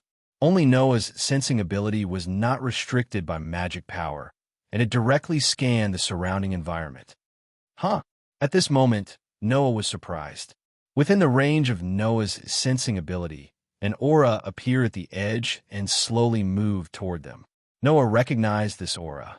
It was because he recognized it that Noah was so surprised. Yuju, who noticed Noah's strange expression, looked over with confusion in his eyes. Yuju. Noah directly looked into Yoju's eyes and said, "Did you activate a barrier to repel people?" Yuju raised his eyebrows and did not speak. His black eyes stared at Noah, and a trace of dissatisfaction slowly appeared in his eyes. Although Yuju did not say anything, Noah understood Yoju's meaning. As a pure magician, it was impossible for Yuju not to consider this point and had long since cast a barrier. In fact, within the range of Noah's sensing ability, he could indeed feel the barrier set up by Yuju. But even so, Noah could not help but be suspicious. "It's not that I doubt your ability." Noah frowned. "It's just that I noticed an ordinary person penetrating your barrier and coming here." "Ordinary person?" Yuju was stunned. "Ordinary person?" Ayoko, who had already activated her magic seal and was ready to attack at any time, also turned her head in surprise as a faint blue light swirled around her arm. Ka. Just as Ayoko turned her head around, there was the sound of rapid movement of limbs. Immediately after, the three puppets leapt out from the army of puppets. Like fierce tigers hunting in the night, their bodies suddenly turned in midair and fiercely pounced in Ayoko's direction. Ayoko's expression changed, and almost reflexively raised her arm that was flickering with the light of magic engraving and faced the incoming puppets. Hum! In a vibration of the air, a precise geometric pattern appeared in front of Ayoko's palm and suddenly flashed. Bang, bang, bang, bang. Like a turret aimed at the enemy, the blue light that turned into cannonballs burst out from the mysterious spell formation. Carrying a blinding phosphorescence, the cannonballs crossed the space and heavily fell on the attacking puppets. Bang, bang, bang, bang. Accompanied by the sound of explosions, blue flames bloomed from the puppets that jumped up and pounced on Ayoko. While stirring up a burst of intense light, the blue flames were like heavy hammers, directly blasting the attacking puppets back into the puppet army. Ka. As if receiving a signal, all the hair-raising, naked puppets in front of Ayoko shot out like bullets with their limbs stretched, and amidst the mechanical ka sound, they violently attacked Ayoko's direction. The number of the automaton puppet army was at least 30. The maximum number of magic bullets that Ayoko could shoot in a day was about 30, and she couldn't shoot all of them at once. At most, she could shoot 4 at a time. Therefore, when the army of puppets swarmed towards her like a swarm of bees, Ayoko only had time to raise her hand, which was covered with a glowing spell formation. She didn't even have time to replenish the number of magic bullets before the army of puppets arrived in front of her. Collect. A voice rang out behind Ayoko, accompanied by a dense phosphorescent light that illuminated every corner of the surroundings. Cast projection. As soon as he said that, the blue phosphorescent light turned into a resplendent beam of light. Like a meteor flashing through the night sky, it brushed past Ayoko's side, causing half of her body to heat up. Her skin turned red from the friction. Then, the meteor-like beam of light swept through the swarming puppet army. Bang! A dazzling light exploded. Whoosh! A strong gust of wind spread. The puppets in the torrent of magic power seemed to be directly vaporized. They suddenly burst into flames and turned into stinking smoke, rising into the air and dissipating with the wind. After a while, the light and wind disappeared at the same time, leaving behind a scorched earth that seemed to have been burned by flames and scattered on the ground, leaving behind some broken limbs and broken bones of the puppets. That scene was extremely frightening. Whether it was Aoko, or Yuju, both of them looked at Noah with an incredulous expression as he raised his hand in front of him that was flickering with phosphorescence. This was especially true for Aoko. Recalling the beam of light that had formed a magic bullet that was like a meteor, she looked at Noah as if she had seen a ghost. If she had restrained her magic power and had enough time to chant, Aoko could have used the magic bullet just now. However, not only did it require the assistance of the magic seal, but it also required the consumption of all the magic power in the body to obtain the magic bullet of that scale. Now, this trump card that Aoko could only use once. Not only did Noah casually use it, but he also looked relaxed, as if he didn't consume any magic power at all. This guy, is he really a monster? Don't be in a daze. Noah, who put down his hand, looked at Aoko and Yoju's stunned expression and sighed in a deep voice. Even if I make a move, the result is still too late. Saying such a sentence, Noah turned sideways and looked at the entrance of the park. Aoko and Yuju, who looked at the front through Noah's body, finally saw it. At the entrance of the park, a figure stood there. He was wearing the student uniform of Miyamoto High School, with messy hair, a somewhat thin figure, and a somewhat simple and honest expression. However, that simple and honest face of his was completely dumbfounded at this very moment. The person who came was the recently transferred student of Miyamoto High School, Shizuka Kusanagi. Yoju's pitch-black eyes suddenly focused, and a flame-like magic power rose from his body. Aoko sucked in a breath of cold air and immediately understood. The transfer student in front of her, who came from the mountains, saw everything that just happened. As an ordinary person, he witnessed the miracle of a magician. You guys. Shizuka Kusadakuro seemed to be unable to recover from the scene that he saw. Looking at the burning remains of the puppets and the broken limbs on the ground, he couldn't help but take a step back. The whole place was dead silent. Chapter 319. Separated by less than 10 meters, Noah, Aoko, and Yuju looked at Shizuka Kusanagi and couldn't say anything for a while. To be precise, it should be said that Noah remained silent and observed the situation. Aoko and Shizuka Kusanagi were really speechless because of the sudden situation in front of them. The reason why Shizuka Kusanagi couldn't say anything was simple. It was believed that anyone who saw the broken limbs and bones in front of them, the charred marks on the ground, and the scene of the slowly burning puppets that still maintained the shape of a human, would be speechless. It was better to say that if it wasn't because it was too shocking, Shizuka Kusanagi would have run away at this time. The reason why Aoko couldn't say anything was also very simple. Just because the thing that absolutely couldn't be discovered was not only discovered, but also discovered by her own schoolmate. This made Aoko somewhat unable to react.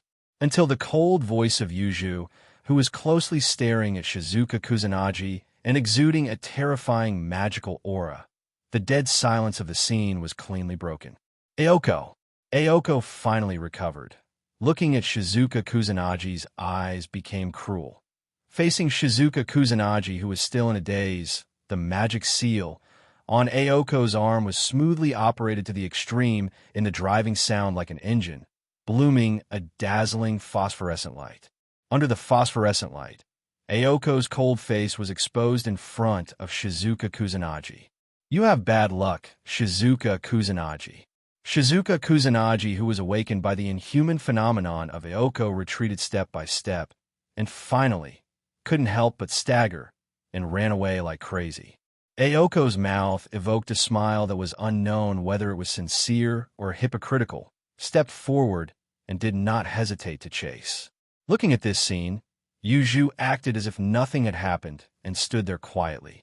Noah was the only one who narrowed his eyes as he watched Ayoko disappear around the corner of the park and head toward the main road. Just as he was about to chase after her, an unfamiliar presence appeared within the range of his sensory ability. Noah, who had just taken a step forward, narrowed his eyes. This was because this aura that appeared in the range of her senses not only didn't feel like a living person at all, but it also had a trace of magic power. It was approaching Ayoko at an astonishing speed. Not good. As soon as he finished speaking, Kacha, a sound that sounded like something being split apart, rang out from the road outside the park. Bang! A burst of scarlet magic power and a dull collision sound echoed in the air at the same time. Beep, beep, beep. Scarlet electric sparks blossomed in the air. Ah! Ayoko's painful wail also rushed into the sky. While Yuju was startled, Noah had already rushed out. A pop sound came from his body, and a vigorous power instantly filled his body. At this moment, Noah chose to release all the power under limit. Whoosh! In the blink of an eye, Noah's figure turned into an afterimage and rushed out like a gust of wind. When Noah appeared again, he was already at the place where the scarlet electric arcs flashed and Ayoko's sorrowful cry resounded. Then Noah saw it. He saw Ayoko fly into the air like a thrown garbage and fall to the ground. Bang! Noah, who appeared under Ayoko, stretched out his hand and caught the falling Ayoko into his arms. The weight that was added because of the free fall was directly shaken off by Noah's arm. With a bend of Noah's arm, it was completely removed. Ayoko Aozaki's seemingly tall and slender body actually displayed an excessively light weight, which was completely borne by Noah. Ayoko, who fell into Noah's arms, was a little pale and let out a muffled groan. Noah, who was holding Ayoko, slowly raised his head. His eyes gradually turned into a cold light and looked at the front of the road. There, a mechanical cold arm that looked exactly like a human arm, but was split into countless segments and directly extended like a whip. It slowly retracted, and with a kacha-kacha sound, it reassembled. The owner of this arm was a puppet. It was very similar to the previous puppet, but its face was almost exactly the same as Ayoko's, and even its hair was the same. Next to the puppet, Shizuka Kusukuro had fainted and fell to the ground unconscious. Perhaps, in the process of fleeing, Shizuka Kusukuro directly hit the puppet, and like Ayoko, he was attacked by the puppet.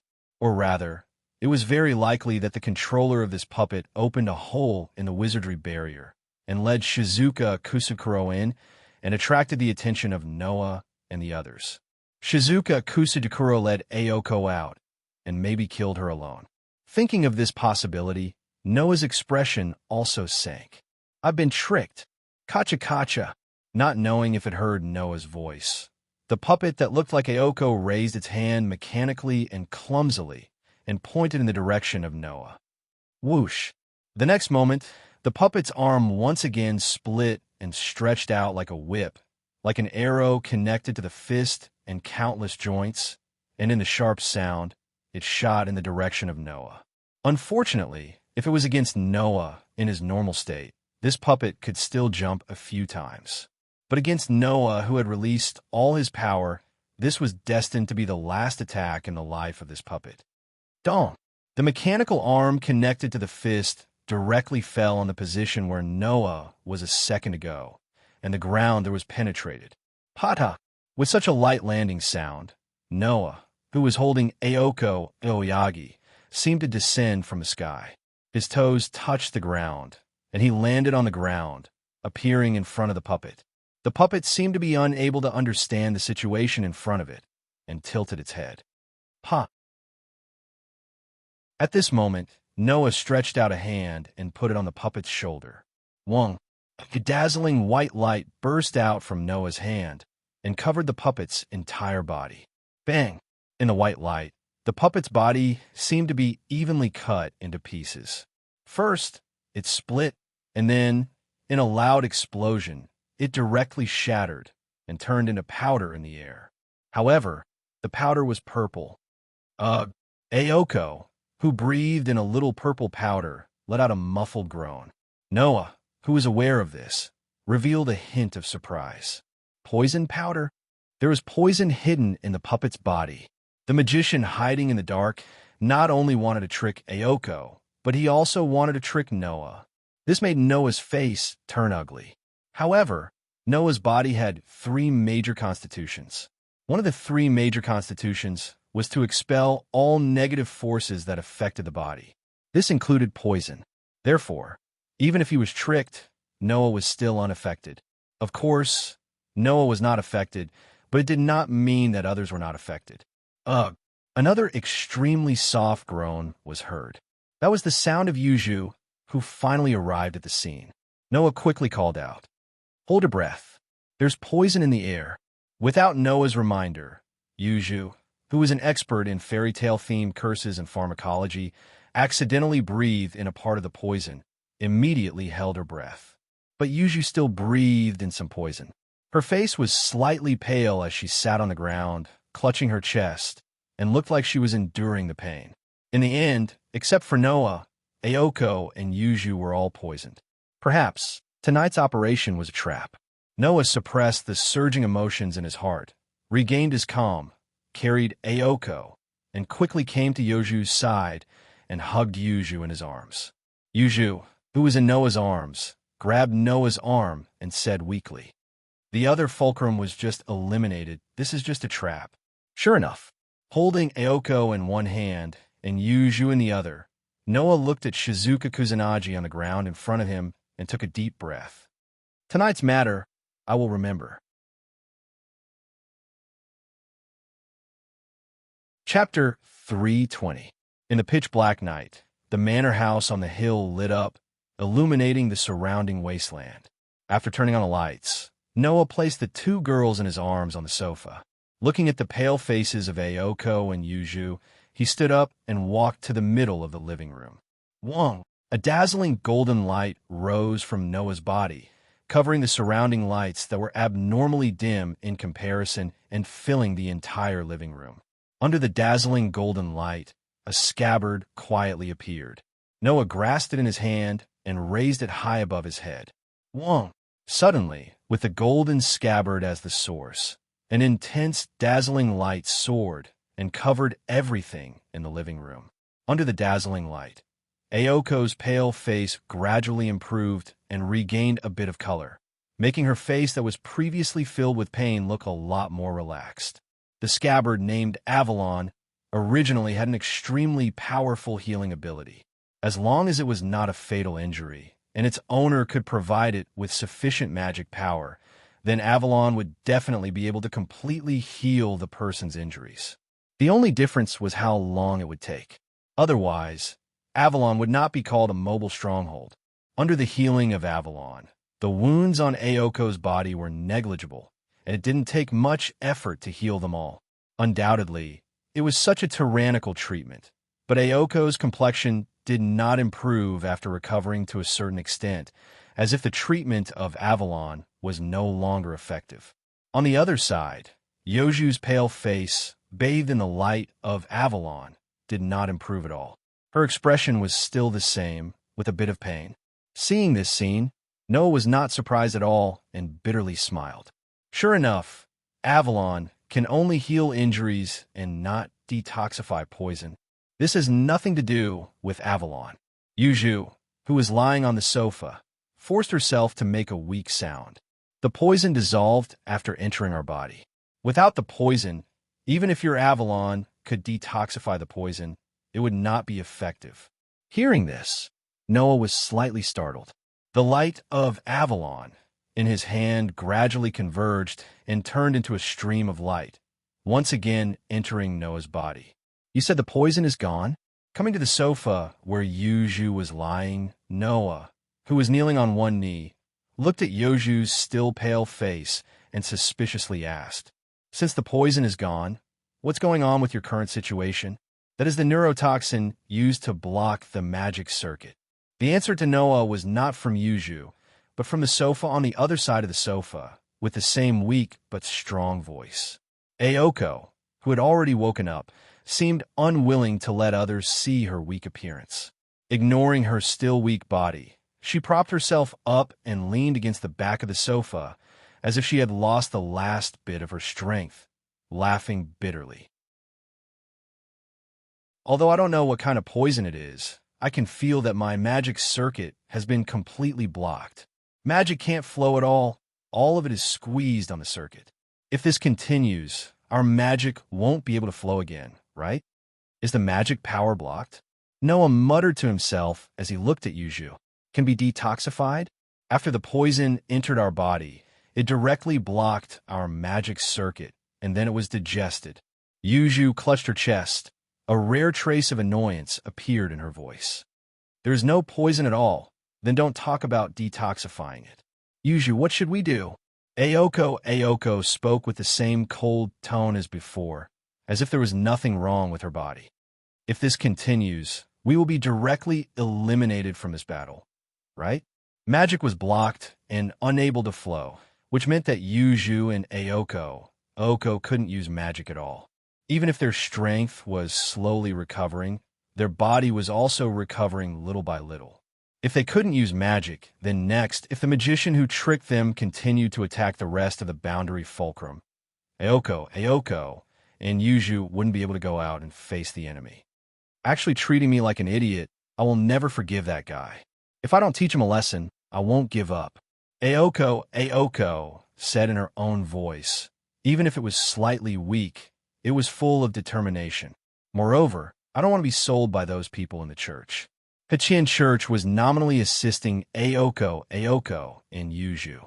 It seemed like this, but in fact, Hachian Church only needed to assist the manager of Sanyo City's spiritual vein, not Ayoko and Yuju. If they found that Ayoko and Yuju had no way to win the battle against the foreign magician, the church would not hesitate to abandon Ayoko and Yuju and start to assist the future manager of the spiritual vein, right? Yuju was naturally aware of this point. After a moment of silence, she raised her pale little face. Now, the magic in our body can't flow again because it was blocked too much before, and now it's all squeezed together and can't be activated. Does that mean our magic circuit is in a traffic jam? Ayoko looked at Yuju. What's the solution? Inject magic into the magic circuit. Noah, who had been silent, suddenly said. If it doesn't move, add new power to push it, right? Yuju slowly nodded, making Ayoko's face show an angry expression. We can't use any magic at all now. How can we push the magic circuit? Yuju nodded again, but this time more or less with a little helplessness. On the side, Noah, who was listening to the conversation between Yuju and Ayoko, fell into silence.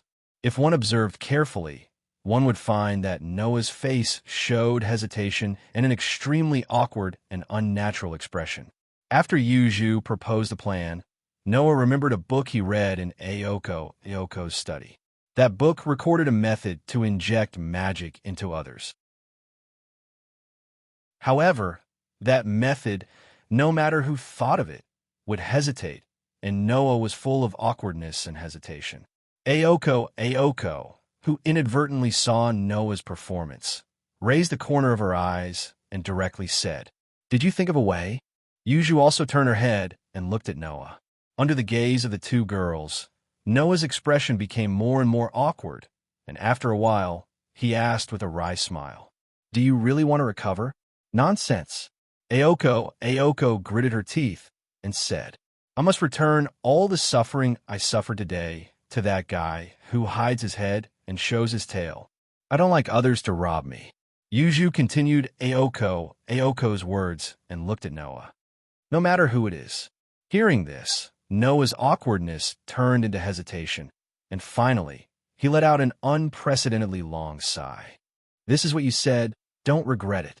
After that, Noah stood up and directly sat on the side of Yuju's sofa. He stretched out his hand and gently picked up Yuju, who was lying weakly on the sofa. Then, there was no then. Maintaining the posture of holding Yuju, Noah's body was slightly stiff, and the expression on his face kept changing. It was still alternating between awkwardness and hesitation, but more of it was hesitation. There was no way. This method was also a challenge for Noah. After all, Noah didn't even try it.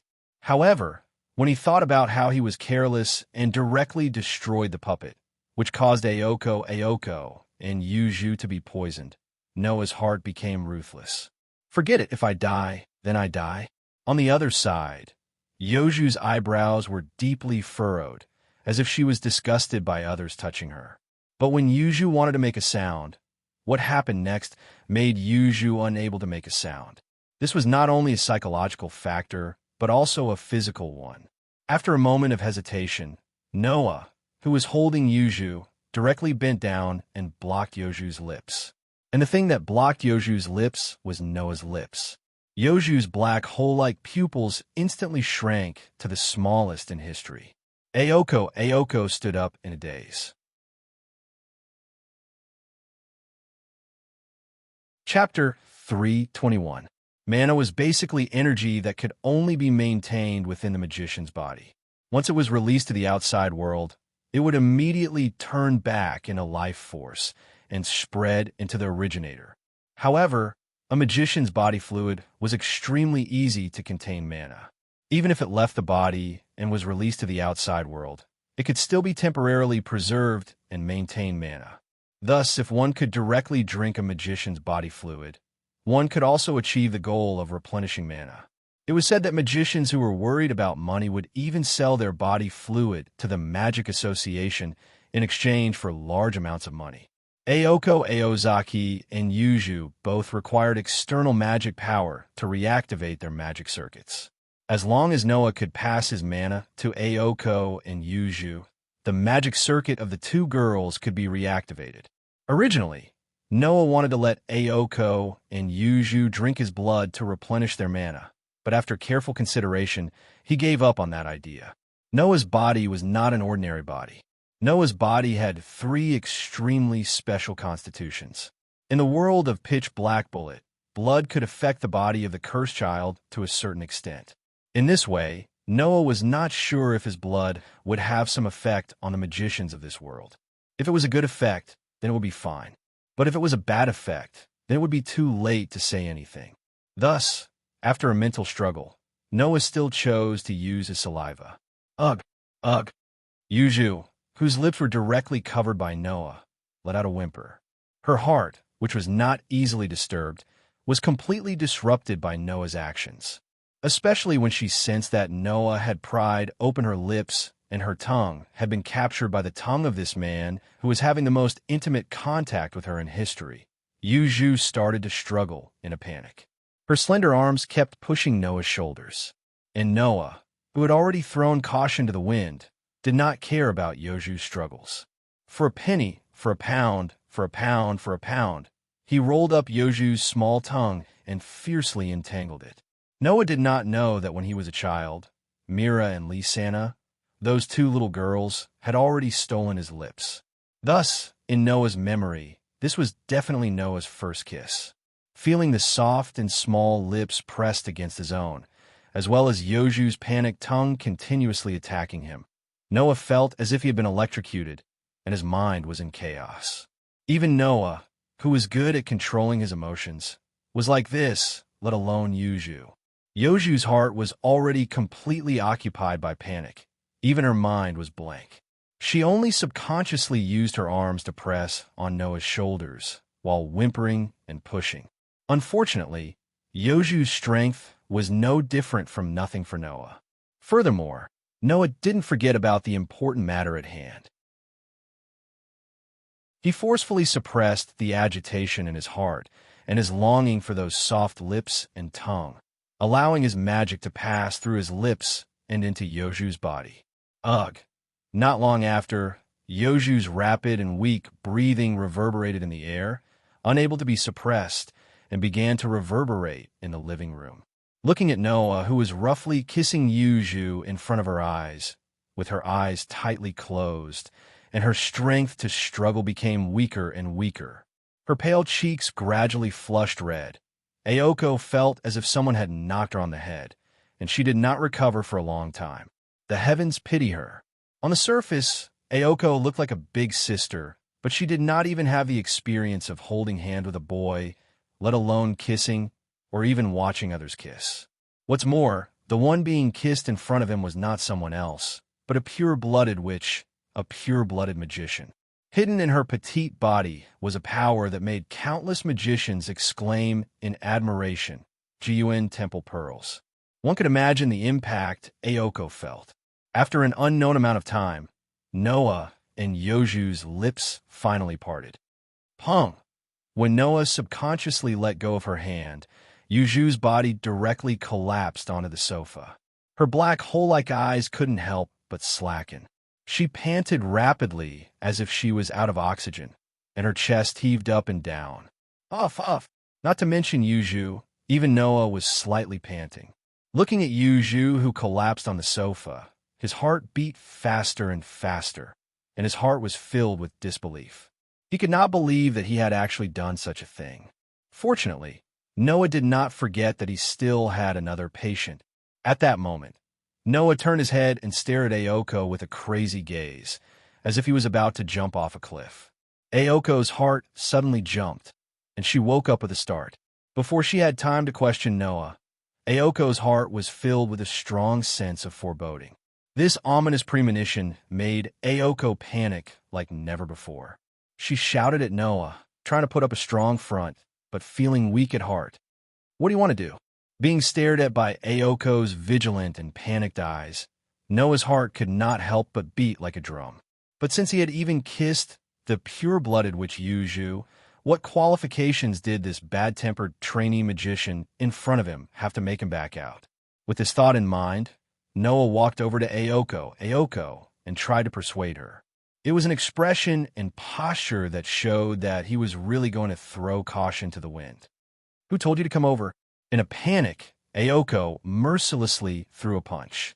However, Ayoko had already consumed a lot of physical strength due to her injury and poisoning. Now that her magic circuit was also blocked, her recovery ability was extremely weak. This soft punch did not have any deterrence at all. "Pah!" Noah stretched out his hand and took Ozaki Ayoko's soft punch with his palm.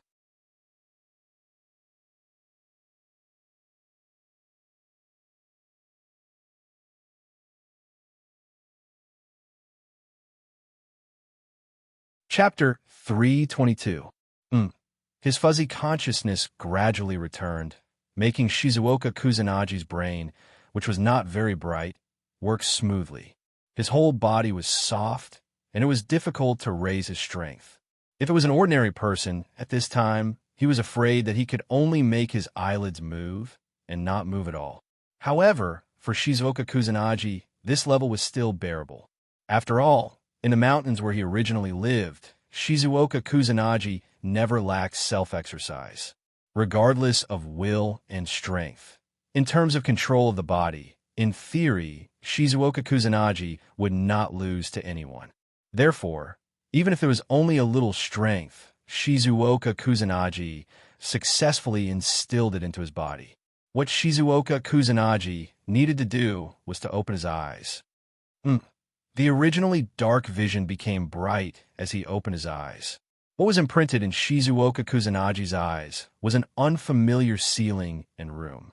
Before Shizuoka Kusunagi could understand the current situation, a voice sounded from his side and passed into his ears. "Are you awake?" Hearing this voice, Shizuoka Kusunagi instantly woke up and turned his head reflexively, looking at the source of the voice. What appeared in front of Shizuoka Kusunagi was sitting on an ancient but elegant chair, holding a thick book in his hand, looking at him with a smile. "You actually woke up in one night. You're more capable than I thought." Hearing this familiar voice, looking at that familiar face, all the memories that were sleeping in Shizuoka Kusunagi's mind suddenly came back. Even if the brain was not very bright, Shizuoka Kusunagi still had a way to remember simple things. Therefore, Shizuoka Kusunagi remembered that the person in front of him was a student of the same school as him. And along with this memory, everything that had happened last night also returned.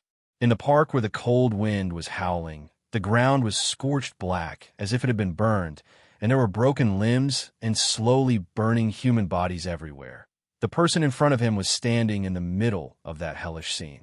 Shizuoka Kusunagi's whole body shook and suddenly jumped up from the bed. Shizuoka Kusunagi's first reaction was to escape. Wong.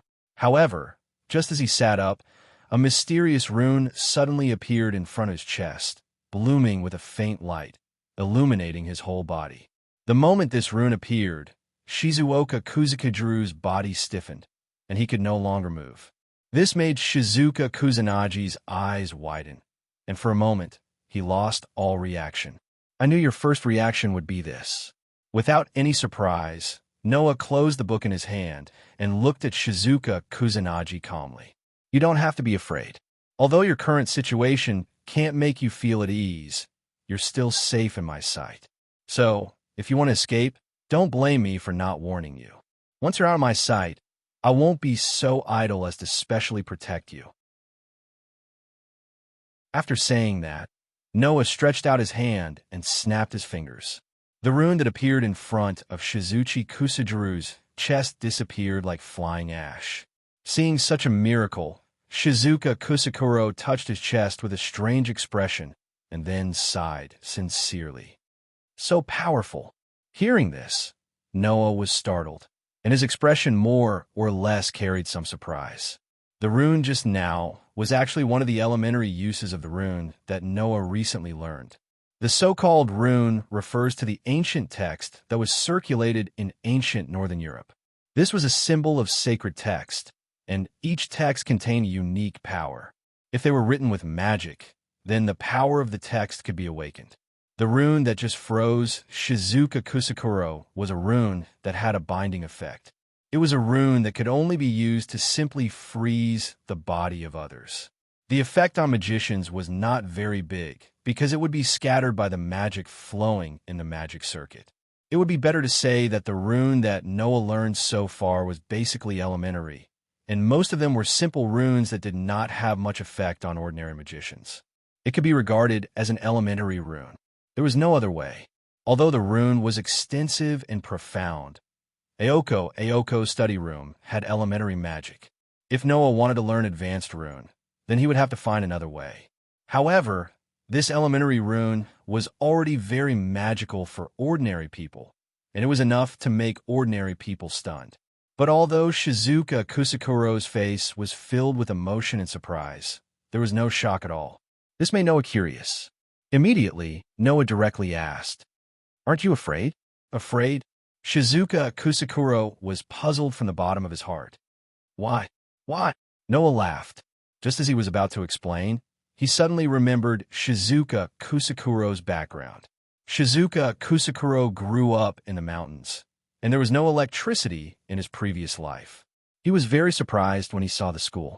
This made Tamaru, who was in the same class as Noah, feel more than once that life was unimaginable. Then, for Shizuka Kusakuro, life in the city was also unimaginable, right?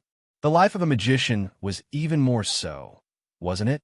Then, for Shizuka Kusakuro, what was magic? I say, Shizuka Kusakuro. Noah had a guess. Don't tell me you think that the people in the city can suddenly bind your body and make you unable to move? Shizuka Kusakuro was stunned. Isn't that so? This time, Noah understood, and he did not know whether to laugh or cry. Forget it. It is very troublesome to explain it to you. So, I will let the owner of this mansion explain it to you. With that, Noah stood up, picked up the book, and turned around. Follow me. When Noah came to the living room, Aoko, Ozaki, and Yuju seemed to have just finished their breakfast and were sitting on the sofa in the living room, sipping black tea. As soon as Noah entered the living room, Aoko, Aozaki, and Yoju's eyes were fixed on him. Noah could clearly see the emotions in Aoko, Aozaki, and Yoju's beautiful eyes. Aoko, Aozaki's eyes first had a touch of shame, and then it was all replaced by anger. Yuju was indifferent, and there was only indifference from beginning to end. Being stared at by those resentful and indifferent eyes, even Noah couldn't help but rub his nose uncomfortably and look away awkwardly. So what if she was a magician? Being forcefully kissed by the opposite sex, except for those magicians who were really mentally and morally abnormal. As long as she was a woman, she would care, right? Although in his heart, he told himself that it was only detoxification, Noah could not remain calm and immediately wanted to turn around and run. Fortunately, Noah's face was not that thin. Under the gaze of the two girls, he shrugged and asked as if nothing had happened. Your magic power should have recovered, right? Hearing this, Yoju's eyes became even colder, and Ayako Aozaki's eyes twitched. After taking a deep breath, she revealed a sweet smile. You still dare to ask? In other words, in your hearts, you are still unsatisfied? Noah pretended to be helpless and said, Before that, I asked you if you really wanted to recover. I also told you not to regret it. Anyway, you didn't want to fall in love. Instead of being an old virgin for the rest of your life, why don't you let me, your temporary cohabitant, take advantage of you? This time, not to mention Ayako Aozaki, even Yoju's eyes showed a trace of anger. Of course, the two girls did not know that Noah himself was deliberately making fun of them to hide his inner feelings. After all, that was the first kiss in Noah's memory, wasn't it? Facing Ayako Aozaki and Yoju's murderous gaze, Noah's face was calm. In addition, even if you have any thoughts now, you should wait until later. Now, it's not too late to solve the problem in front of you. After saying this, Noah turned around. Behind Noah, outside the living room, Shizuchi Kusanagi and Yuju entered the vision of Ayako Aozaki and Yuju.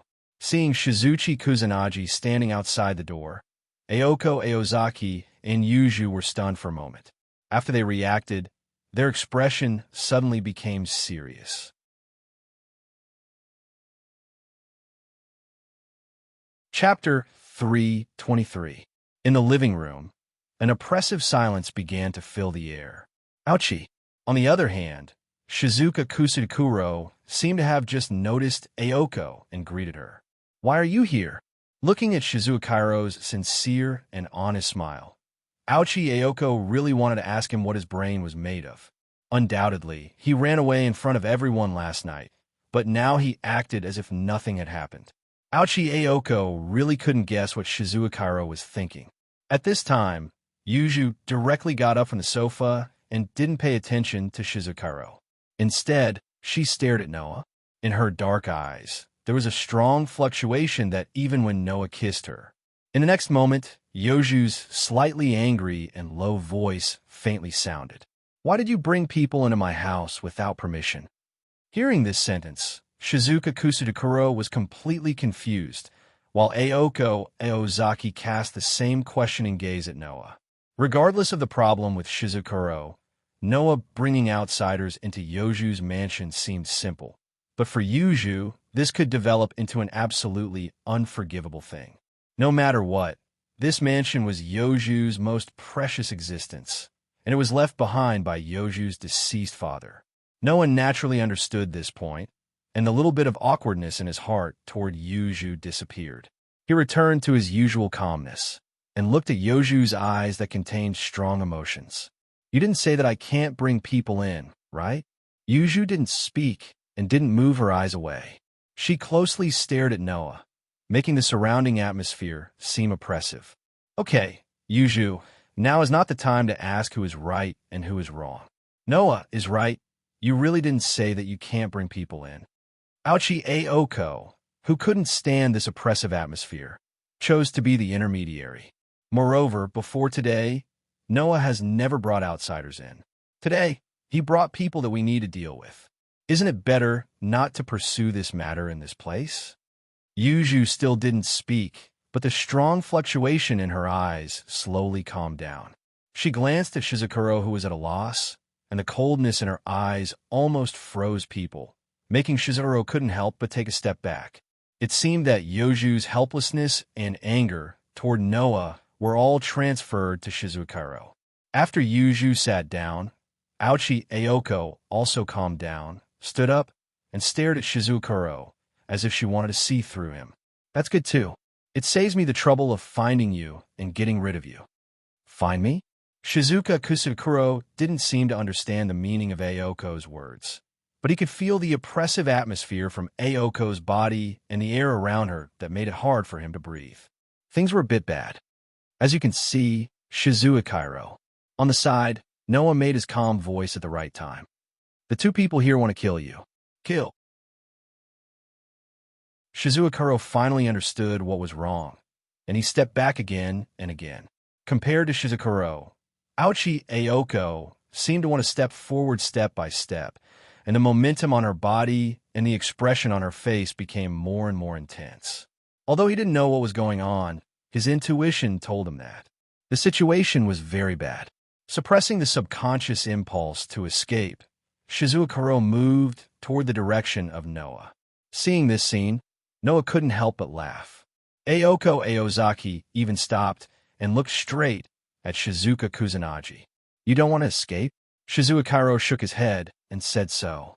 I want to escape, but I don't think I can escape from you. Is that so? Aochi Ayoko smiled happily, but there was no smile in her eyes.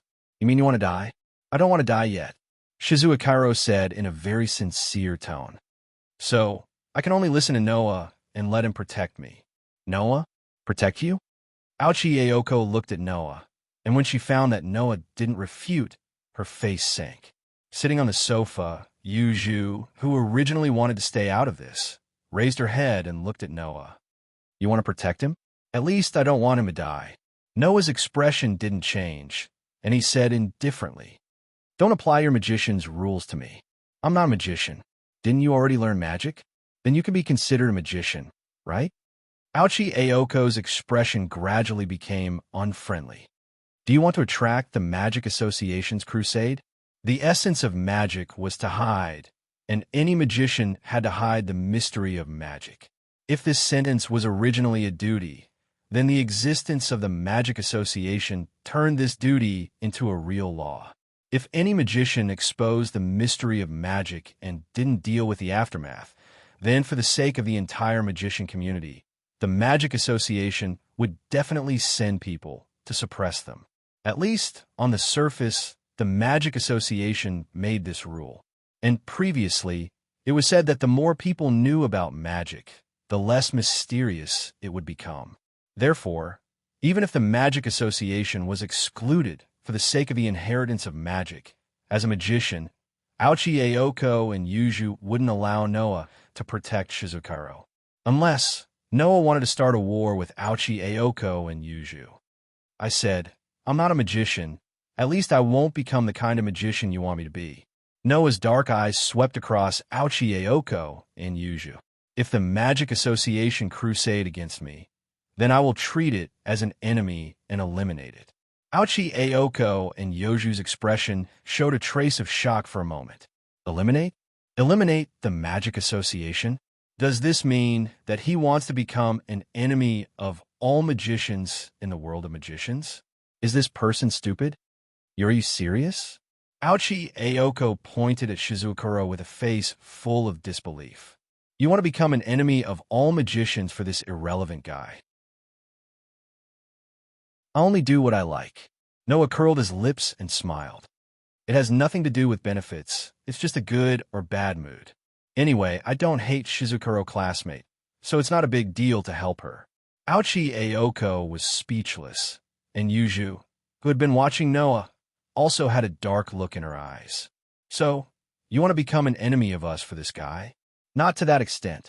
Noah crossed his arms, first looked at Aochi Ayoko, then at Yuju. I remember that there is a library in the mansion, right? Yuju's beautiful eyebrows slowly tightened. What do you want to do? Aren't you worried that the existence of magic will be leaked from this guy's mouth? Noah turned his head and looked at Shizuka Kusanagi, who was at a loss for words, and sighed. Then, if I erase all his memories from last night until today, then there should be no problem, right? Erase his memories? Aochi Ayoko and Yuju suddenly looked at each other and pondered. Shizuo also looked at Noah with some surprise, but in exchange, he only got a glare from Noah. If you don't erase his memories, he will die, and I can't protect you forever. Shizuo classmate, I believe that you know which choice is better. This time, Shizuo obediently closed his mouth and didn't say anything. I've been learning Runa recently, and I've already learned all the basic Runa in the President's study. Noah looked at Yuju. There should be more advanced runa in the library, right? There should also be forgetting runa in the advanced runa, right? Yuju was silent. After a while, Yuju stood up from the sofa and walked outside. Aochi Aoko, who was familiar with Yuju, understood. Yuju compromised. To be able to force Yuju to this extent, you're pretty good. Aochi Aoko sighed and narrowed her eyes. But have you thought about how to deal with this guy before you learn forgetting runa? Deal with him however you want. Noah ruthlessly threw out this sentence. I believe that the student union president will take care of this matter. After saying this, Noah walked out of the living room without looking back. You wanted to clean up your mess. A second later, an angry roar echoed throughout the mansion.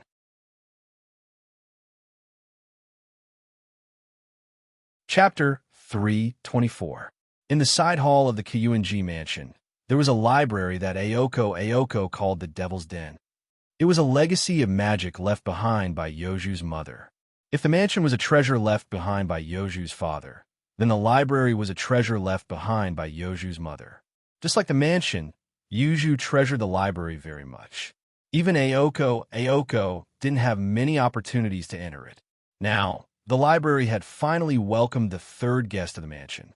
Under Yoju's guidance, Noah came to the side hall of the Kyuinji mansion and entered the library.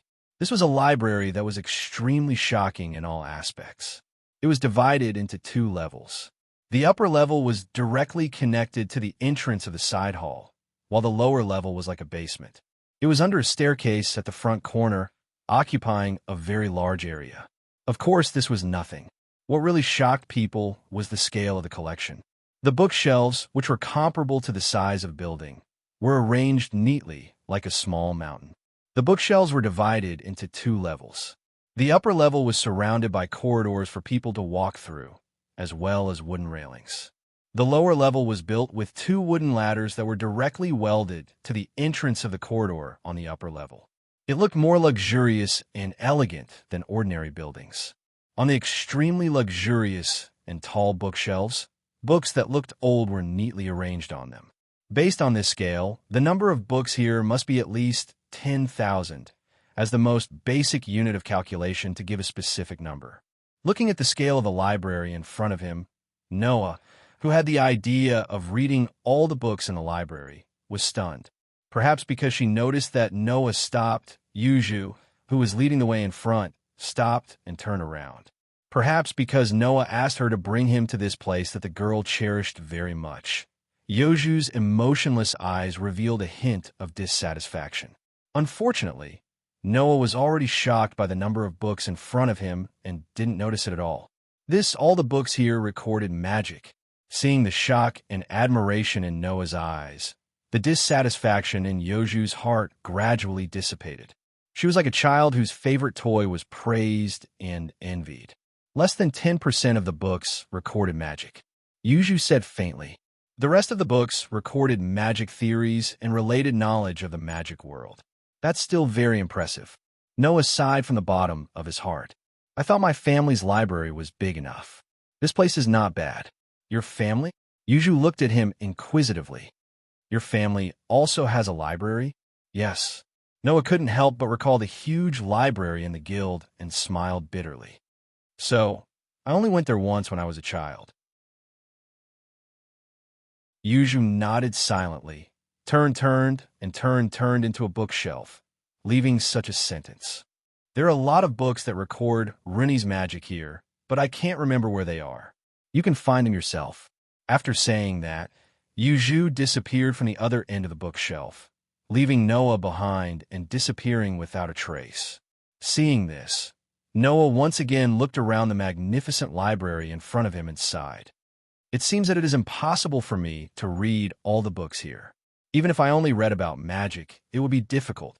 However, if he thought about it carefully, it wasn't strange. Magic has been passed down in this world for who knows how many years. There are rare magic left over from ancient times. There were extinct magic spells that were found in famous ruins. There are secret magic spells inherited from outstanding magicians. There are traditional magic that has been guiding magicians since ancient times. The number of these magic tricks is as endless as human knowledge. It can't be counted with numbers. Therefore, it was not surprising that the number of magic spells recorded in this library was frighteningly high. Noah believed that in the headquarters of the Magic Association, there must be an even more amazing library with a larger collection of books. If Noah wanted to read all the magic tricks in this world, it was absolutely impossible. No wonder Sir Guild Leader called this place the Demon's Den. Noah muttered helplessly. Be realistic. Just remember some useful magic tricks. Although he said so, Noah still had a little ambition.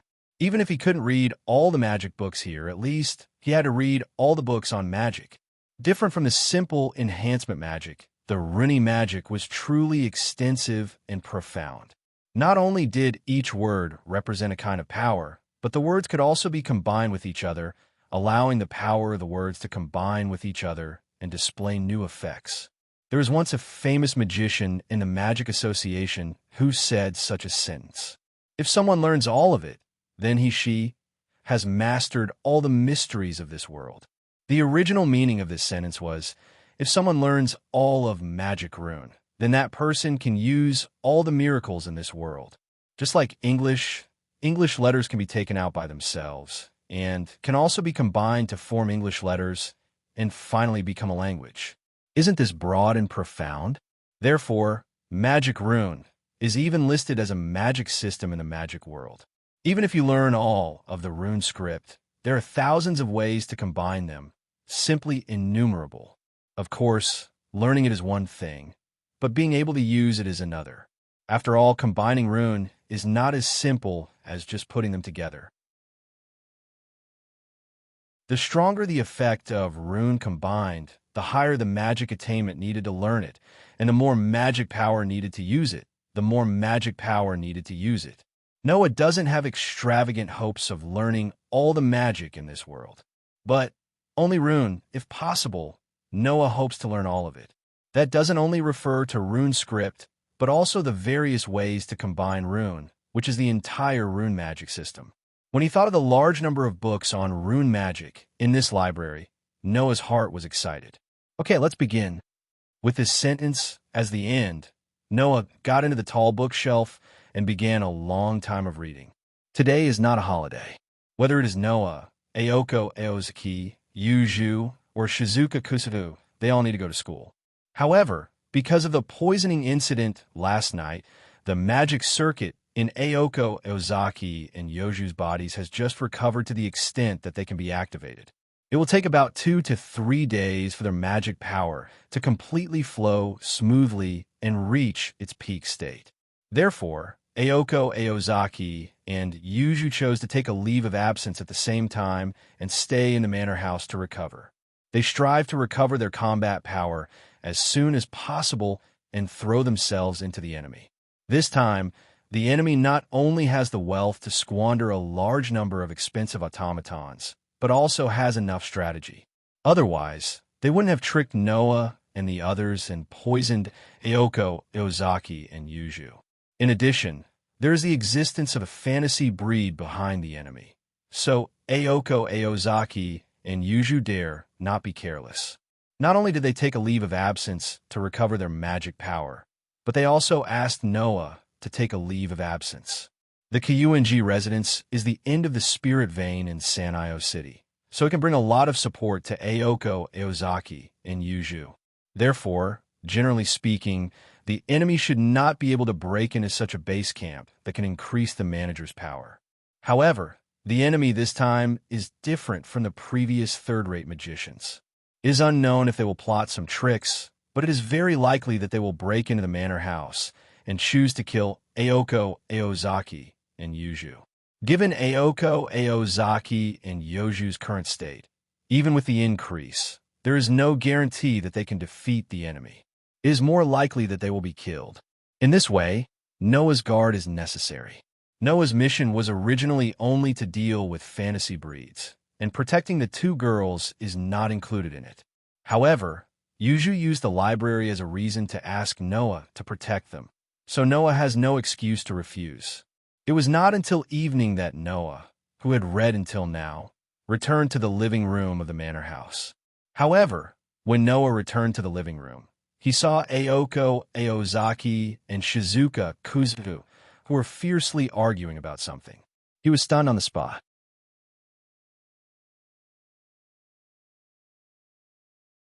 Chapter 325. In the brightly lit living room, Aoko and Shizuka Kusanagi were facing each other across the table. Although it was a confrontation, it looked like Aoko was angry, while Shizuka Kusanagi was calm. It was easy to guess who had the upper hand. Do you know what kind of situation you're in right now? Aoko said with a helpless look on her face, as if she was about to burst into tears. Do you really think no one will kill you? I don't think so. Shizuku Kusanagi shook his head. I know I'm in danger. You know you're in danger right now. Aoko gritted her teeth as she yelled out. Then tell me, what did you just say? I want to go out. Shizuku Kusanagi answered obediently and looked at Aoko with a puzzled expression. Is there a problem? I want to ask you why you think there is no problem. Aoko helplessly held her forehead, and then with a fierce face, she unceremoniously shouted at Shizuka Kusanagi. Don't forget that you know our secret now. In order to prevent you from revealing our secret, we can kill you at any time. The only reason we haven't killed you now is that Noah protected you. How dare you ask for a yard after we give you an inch? Or do you want to go out? I know you will watch me. Shizuku Kusanagi seemed to be very distressed. But is there really no room for discussion? I promise I won't tell anyone. Who will believe you? Aoko almost flipped the table. Do you realize what kind of status you have now? You're not here as a guest. You're caught. You're a prisoner. Caught. Shizuku Kusanagi was shocked. Didn't you save me? Aoko's head hit the table in front of her with a bang, and she didn't get up for a long time. Looking at Aoko like this, Shizuka Kusanagi hesitated for a moment and chose to speak. Aoko, don't you feel pain? Aoko didn't want to speak. Aoko. Shizuku Kusanagi didn't seem to notice Aoko's mood and asked, Are you angry? Aoko clenched her fists and trembled all over. On the other hand, Shizuka Kusanagi continued to issue a challenge to the demon who was emitting do-chi. Can I go out now?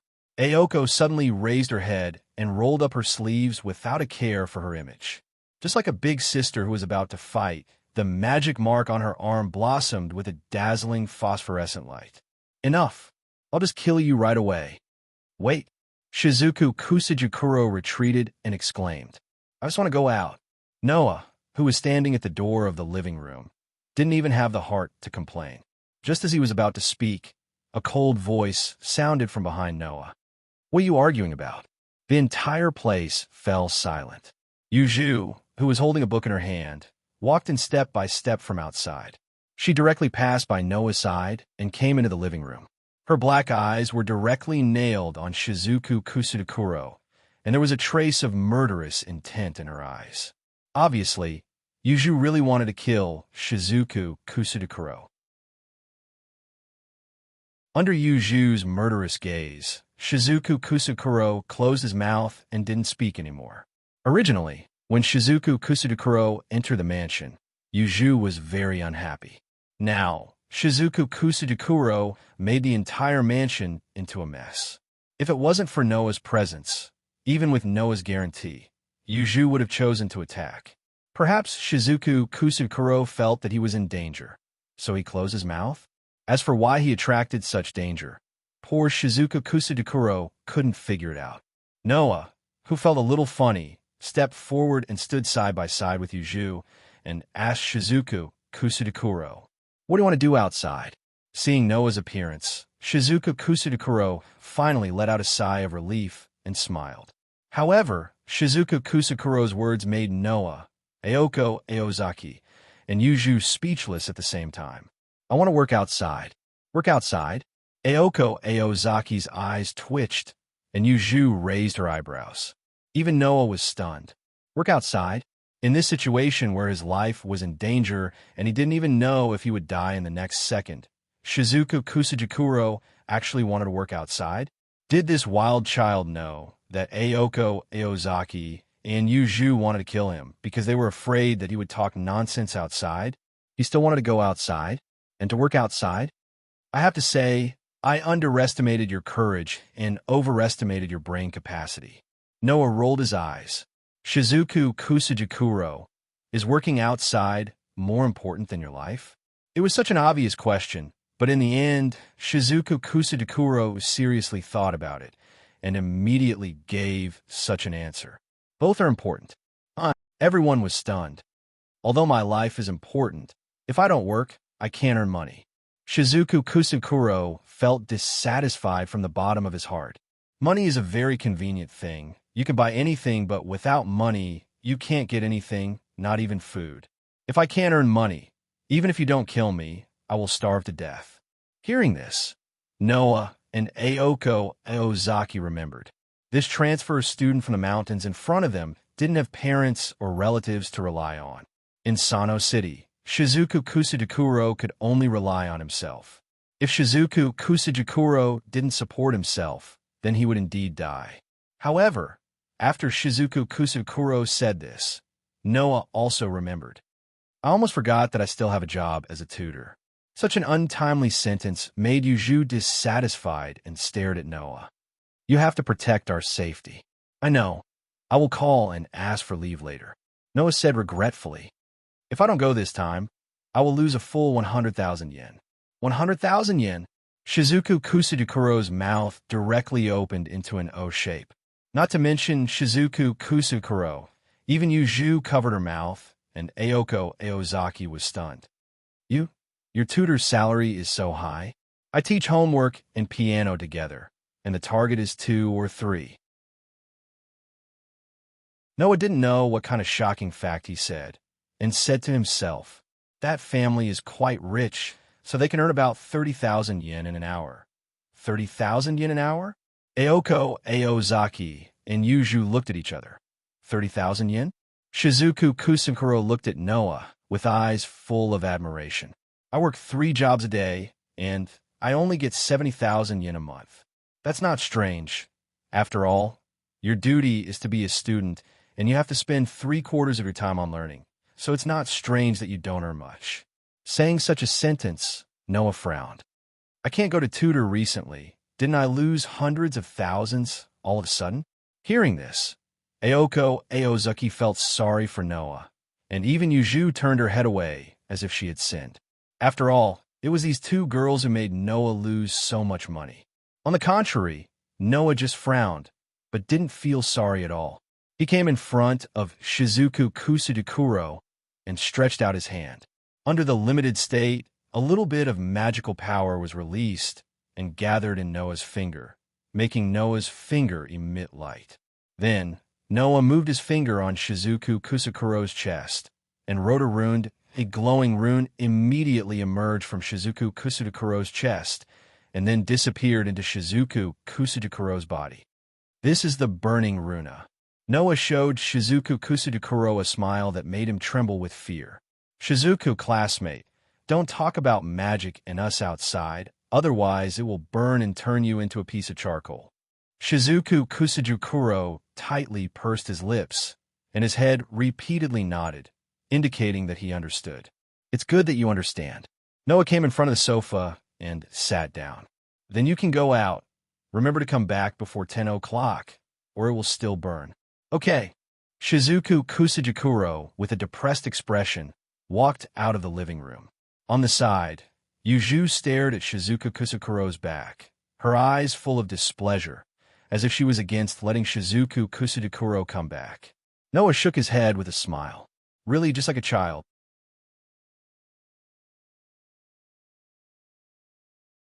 Chapter 326. Not long after Shizuoka Kusanagi left the living room, the sound of the door opening and closing could be heard from the front entrance. After Shizuoka Kusanagi left the mansion, Yuju retracted her gaze from outside the living room and turned around. Her eyes were still full of dissatisfaction. Do you want him to stay here until you learn how to forget like nuns? Along with this sentence was Yuju's resistance that everyone could feel.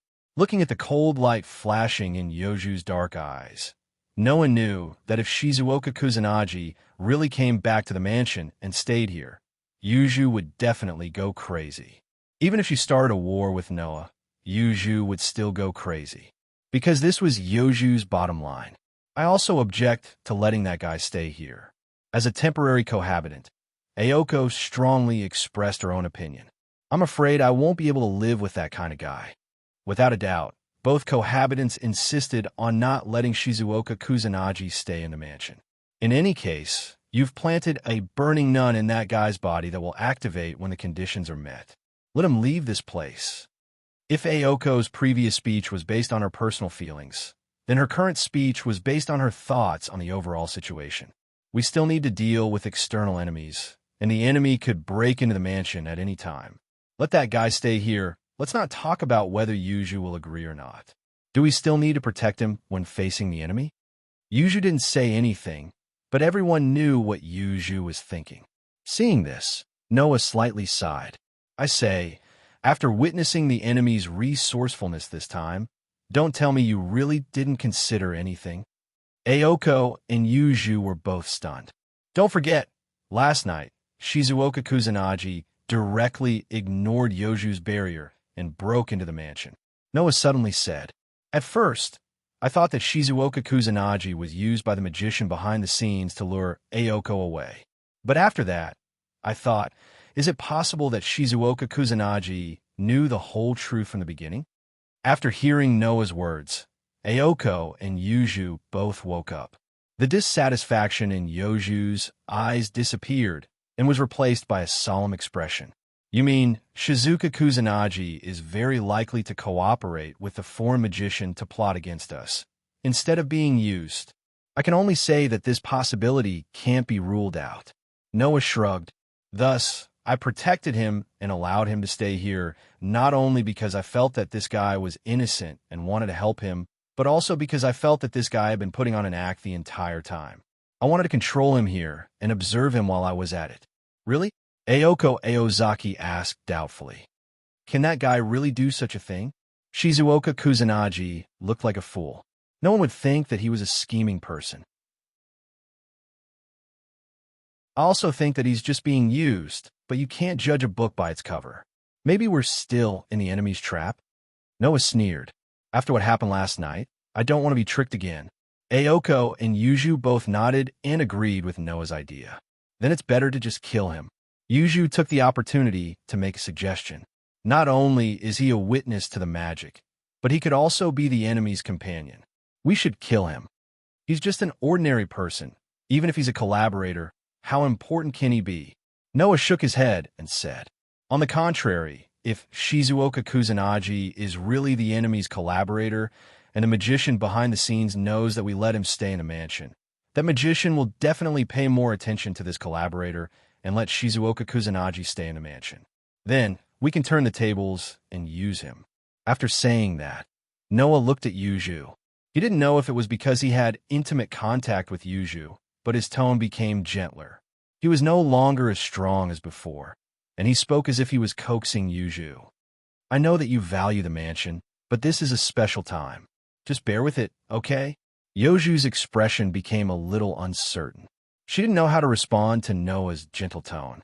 After a while, she turned her head away. I'll try my best. Only then did Noah smile with satisfaction. Oomph. Ayoko, who saw this scene, snorted inexplicably. She narrowed her eyes and looked at Noah. In other words, you've actually planned everything, right? You can say that. Noah spread his hands and said to Ayoko, with Yoju's familiar here, and this is Yoju's territory, it's easy to monitor Shizuoka Kusanagi. As long as there's something wrong with him, we can make a plan. If there's no problem, I'll make him forget everything here and return to the world of ordinary people. Since you've already considered this, what about the foreign magicians? Ayoko Aozaki asked with a serious expression. Have you also thought of a plan to deal with him? Noah exchanged glances with Ayoko and Yuju. Under the gazes of the two girls, he nodded. There's a basic plan. Ayoko Aochi and Yoju's spirits were shaken, and they became serious. As you said before, this foreign magician has already eliminated a fulcrum of the enchantment. In addition to the fulcrum from last night, 2 of the 5 fulcrum points of Sanio City's enchantment have been eliminated. Now, there are only 3 left. Noah suddenly made such a suggestion. I hope that you can directly eliminate 2 of the 3 fulcrum points in San Io City, leaving only 1. Take the initiative to eliminate 2 of the fulcrum points. Aoko and Yuju were surprised at the same time. What kind of suggestion is this? Leaving those 2 fulcrum points is not beneficial to us at all. Noah explained aloud. Just like last night, the opponent can continue to play tricks and lead us to 1 fulcrum point while they eliminate the other fulcrum point. This is the first disadvantage. Even if there's a lesson from last night, if the enemy continues to appear, we won't be able to gather in one place to face the enemy.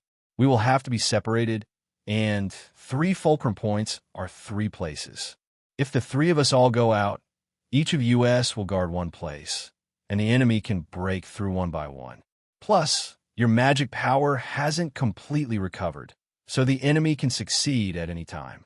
If something goes wrong, then you and the fulcrum points will be wiped out together. This is the second disadvantage. And if we take the initiative to eliminate 2 of the 3 fulcrum points, then the benefits will be ours. With a calm tone, Noah analyzed bit by bit.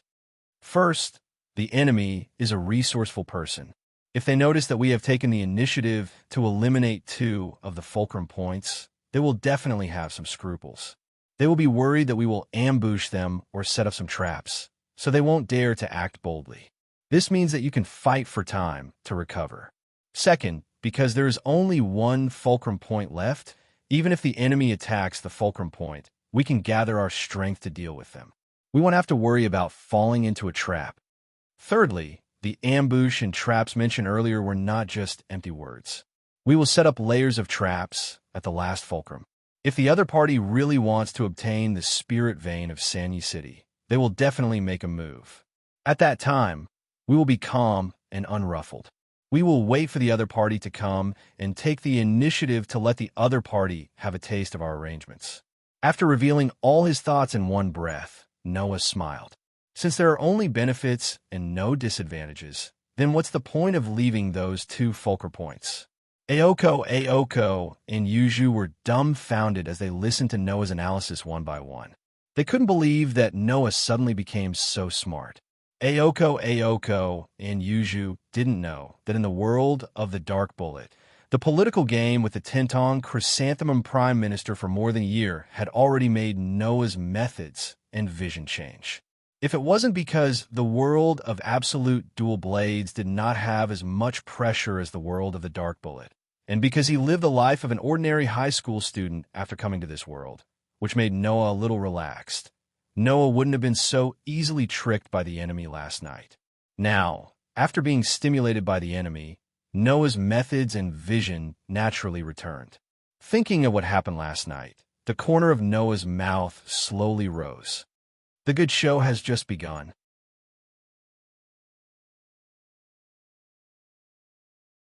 Chapter 327.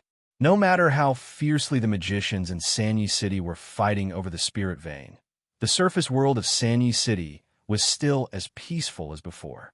However, those who had the identities of the outer and inner worlds would definitely be able to discover that 4 of the 5 fulcrum points of Sanliang City's spirit vein barrier had all disappeared. Yes, 4 of the 5 fulcrums had already been eliminated. In addition to the 2 fulcrums that were eliminated by the magician hiding in the dark, Aoko and Yuju worked through the night and eliminated 2 of the remaining 3 fulcrums of the spirit vein barrier. Evidently, after the previous discussion, Aoko and Yuju both adopted Noah's plan to deal with the enemy, even though they didn't say anything on the surface. This more or less made Noah feel gratified. What did this mean? It meant that Aoko and Yuju both believed in Noah. At least, after making a choice, the 2 girls chose to believe in Noah. After all, if Noah didn't stand on the same side as Aoko and Yuju in the end, eliminating 2 fulcrums was equivalent to helping the enemy destroy the spirit vein barrier of Sanio City. The spirit vein barrier of Sanio City was established by Aoko's grandfather, the former 5th magician. If one wanted to destroy the spirit vein barrier of Sanio City, unless one's ability far surpassed Aoko's grandfather, it would take a long time to destroy it. Aoko and Yuju were the managers of the spirit vein in Sanyo City and had the right to control the spirit vein. If they wanted to eliminate the fulcrums of the spirit vein, it would take a lot of effort. Therefore, if they didn't choose to believe in Noah, Aoko and Yuju wouldn't have taken the initiative to eliminate the fulcrums of the spirit vein barrier. After Aoko and Yuju took the initiative to eliminate the fulcrums of the spirit vein barrier, the following period of time was indeed quite peaceful. Obviously, the magician hiding in the dark also felt that it was inconceivable that Aoko and Yuju would take the initiative to eliminate the fulcrums of the spirit vein barrier and didn't dare to act rashly. Currently, Aoko, Aozaki, and Yuju had already set up many traps at the last fulcrum of Sanyi City's spirit vein barrier. Yuju had even placed the 6-song chocolate at the last fulcrum and patrolled it every day. As long as the magician hiding in the dark left a trace on the last fulcrum, Noah and the others who were on standby in a mansion would immediately discover it. In other words, apart from using the spirit vein barrier to monitor the entire Sanyo City, the only thing left to do was to wait. During this period of time, Noah would go to the library of the Kyunji mansion every day and find all the books related to strengthening magic and running magic in the library, absorbing the magic knowledge of this world like a sponge. Aoko and Yuju also needed to monitor the movement of the spirit vein in Sanyo City and communicate with the person in charge of the Hitien Church regularly, so they were a lot busier than Noah. It was worth mentioning that Shizuka Kusudokuro also moved into the Kyunji mansion under various threats and promises. Yuju was dissatisfied with this, but because of Noah's previous advice and suggestions, she was no longer as resistant as before. However, she would send a messenger bird to monitor Shizuka Kusudokuro every day and didn't give Shizuka Kusudokuro any face. In the end, she didn't communicate with Shizuka Kusudokuro at all. Aoko didn't completely ignore Shizuka Kusudokuro because they were in the same school and she was the president of the student council, but the communication between them was also very limited. This situation would probably continue until Shizuka Kusudokuro was cleared of being in cahoots with a foreign magician. The poor Shizuka Kusudokuro didn't know that he was being monitored by a chirping messenger bird every day. He was also ignored by his roommates, except for Noah. He maintained the 3 points of manner, school, work, and lived a self-satisfied life. Noah thought that such a peaceful life before the storm would continue until the magician hiding in the dark appeared. However, one day after a week, such a peaceful life was broken by an unexpected guest. On this day, Noah went to Yoju's library as usual and studied the use of advanced running magic in the library. Unlike other libraries, Yoju's library didn't have any smell of books, and the seemingly old books wouldn't decay with the passage of time. Such an environment was like the fairyland where witches lived in fairy tales. It looked simple and ordinary, but if one thought about it carefully, it would be incredible. Because of this, for Yuju, the library was a place where she could relax and feel at ease. In addition, Noah wasn't the kind of person who would be half-hearted when reading or not cherish the books and casually destroy them. Now, Yuju was no longer against staying in the library with Noah to read. If a third party came to the library, they would definitely notice. Every day, Noah and Yuju would stay together in the corner of the library to read books. The distance between the two was not too far nor too close. It was as if they had blended into the environment of the library, immersing themselves in the world of books. This could be considered the tacit understanding that Noah and Yuju had developed in this period of time. The same tacit understanding was also developed between Noah and Aoko. However, it wasn't through reading, but when Noah was practicing Magic Bullet, Aoko would often appear as if she wanted to compete with Noah, cutting in and silently practicing together. If no one came to pay attention to Noah and Yuju, the two of them would continue to read in silence until the evening. But today, right after they finished their lunch, the sound of footsteps suddenly echoed from the entrance of the library, attracting Noah and Yoju's attention. Yuju was the happiest when she was reading. This kind of happiness was disturbed, causing Yuju to show a rare expression of displeasure. She stared at the entrance of the library, and after a while, a trace of surprise appeared in her eyes. This was because the people who came to the library were people who were usually resistant to entering. Swaying her waist-length black hair, Aoko's face carried the same displeasure as Yuju as she walked into the library. Looking at Aoko's displeased face, Noah curiously asked, "It's really strange that you would appear here." Hearing this, Aoko was unhappy and didn't respond to Noah's words, making Noah even more curious. What? Could it be that Jingxi made you angry again? It's best if it's only to this extent. Then at least there won't be any possibility of trouble. Aoko coldly snorted and looked straight at Noah, her eyes full of seriousness. "There's someone outside looking for you." "Looking for me?" Noah was stunned. Even Yuju turned her head and looked at Noah. Noah saw the displeasure and seriousness in Aoko's eyes. After a moment of silence, he closed the book in his hand. Under Yoju's gaze, he silently walked to the place where the book was originally placed, put the book back, and then walked out of the library. Aoko and Yuju looked at each other and followed. Without Yoju's permission, even if someone came to visit the mansion, Aoko wouldn't bring that person into the mansion and challenge Yoju's bottom line. Knowing this, Noah directly left the mansion, went to the courtyard, and walked in the direction of the iron fence. It wasn't until he walked out of the iron fence and came to the outside ramp that Noah saw a figure that made Noah frown. Not only Noah, but even Yuju, who came out with Aoko, was very surprised to see the visitor, and her expression became uncertain. It was not because of anything else. It was because the visitor's identity was very special. Since the first time we met, I had a premonition that we would meet again, but I didn't expect it to come so soon. A tall man wearing a priest attire that resembled a black cloak stood at the bottom of the ramp. His voice was steady, and he exuded a dangerous aura that outsiders could not comprehend. He looked at Noah from afar, and the moment their eyes met, a smile that came from the bottom of his heart appeared on his face. "Do you want to come with me to find the lamb hidden in the city?"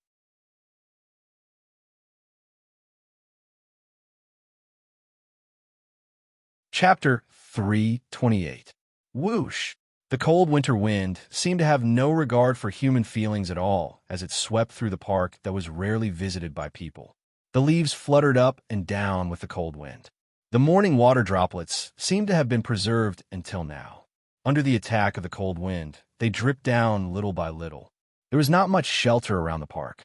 There was only a road that connected the front and back of the park. Of course, it would not weaken the cold wind. Therefore, even during the day, not many people would pass by here. It was quite desolate. Under such circumstances, two figures walked over from the other side of the road, as if they were out of place, and arrived at the park. This park was one of the fulcrums of Sanyo City's spiritual veins enchantment, which was set up by the magician hiding in the dark not long ago. After about 10 days, Noah came here again. The difference was that this time, it was not late at night.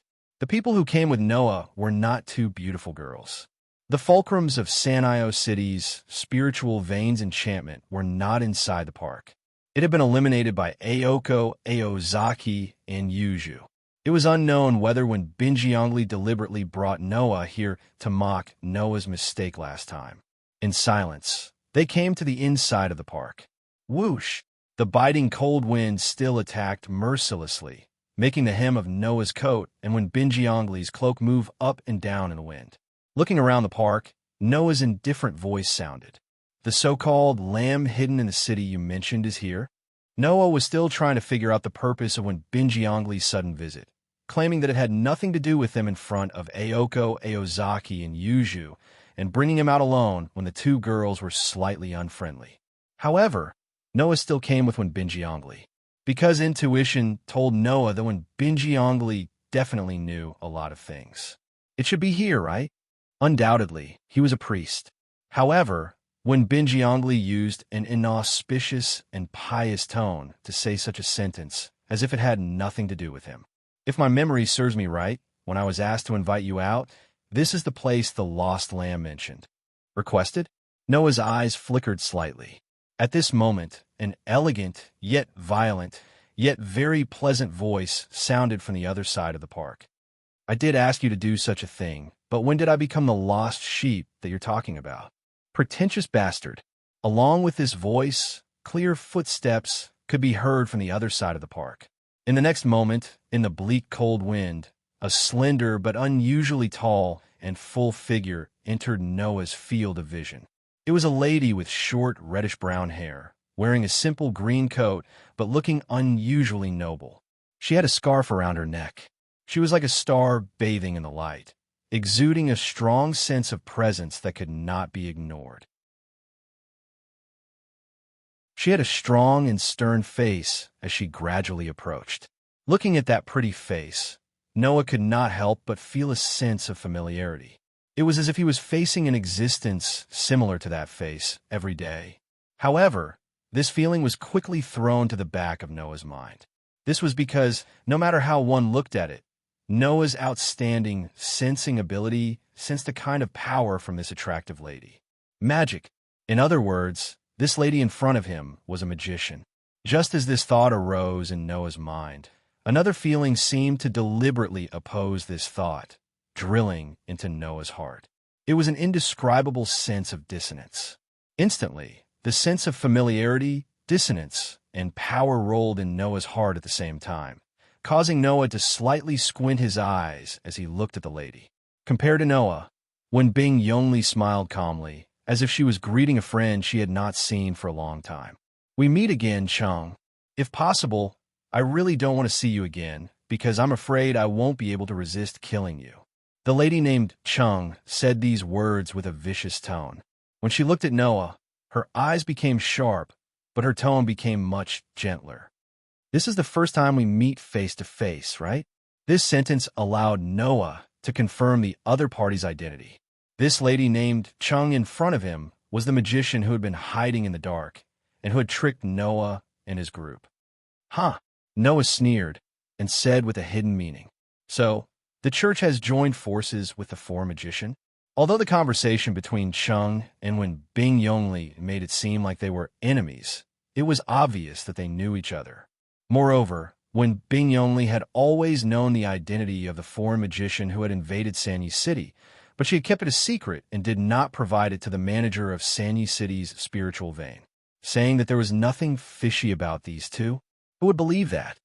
"You're wrong." However, Chung sneered. "We didn't join forces. We just reached an agreement not to invade each other. Don't be surprised. For the worms of the church, internal strife between magicians is definitely something they would like to see." After saying this, Chung did not give Wen Bing Yongli a chance to refute. She looked at Wen Bing Yongli coldly. "There's nothing for you to do here. Can you leave now?" Wen Bing Yongli revealed an emotionless smile without the slightest trace of anger. She turned her head and said to Noah, "I'll be waiting for you outside." After saying this, Wen Bing Yongli turned around and left the park decisively. From the beginning to the end, Chung had been staring at Wen Bing Yongli's back. Noah could clearly feel that Orange seemed to heave a sigh of relief after Wen Bing Yongli left the park. "Don't mind him." Chung put one hand on her waist and tilted her head slightly, as if she was looking down at her opponent. She smiled sweetly. "If I let that guy continue to stay here, I can't guarantee that he will suddenly pull out a knife and swing it at my neck. That guy is a lunatic. I don't have the confidence to pay attention to him all the time when I'm talking to others." "Really?" Noah curled his lips indifferently. "I don't mind." "Of course." Chung acknowledged Noah's ability. "After all, you're a monster who can even block Bo. That guy should be no different from a moving mantis in your eyes, right?" "Bo." Noah raised his dark eyes slightly. "You're really the magician who chased away the golden beast in the forest that day?" Although that was what he said, Noah's heart was filled with doubts. Noah had completely memorized the magician's aura that day. Although Cheng's aura was more or less the same as that of the other day, Noah felt that something was not right for some reason. He felt that something was wrong. With this feeling, Noah fully activated his sensing ability and scanned Chung directly. After a while, Noah's eyes suddenly focused. A puppet? In Cheng's eyes, a sharp light that even men would be afraid of flashed past. Then, Chung laughed out loud. You're really not an ordinary person. I was confident that I wouldn't be discovered by you. Saying so, Orange let down all his guard and raised his hand in surrender. You are right. This is just a mannequin in front of you. I put my will into this mannequin, and that's why I dared to talk to you. I didn't think I would be discovered so quickly. It seems my skills are not good enough. I need to practice. Practice? She could create a puppet that was almost the same as the real person. Even Noah didn't notice it at first and only felt that something was wrong. She still needed to practice with such skills?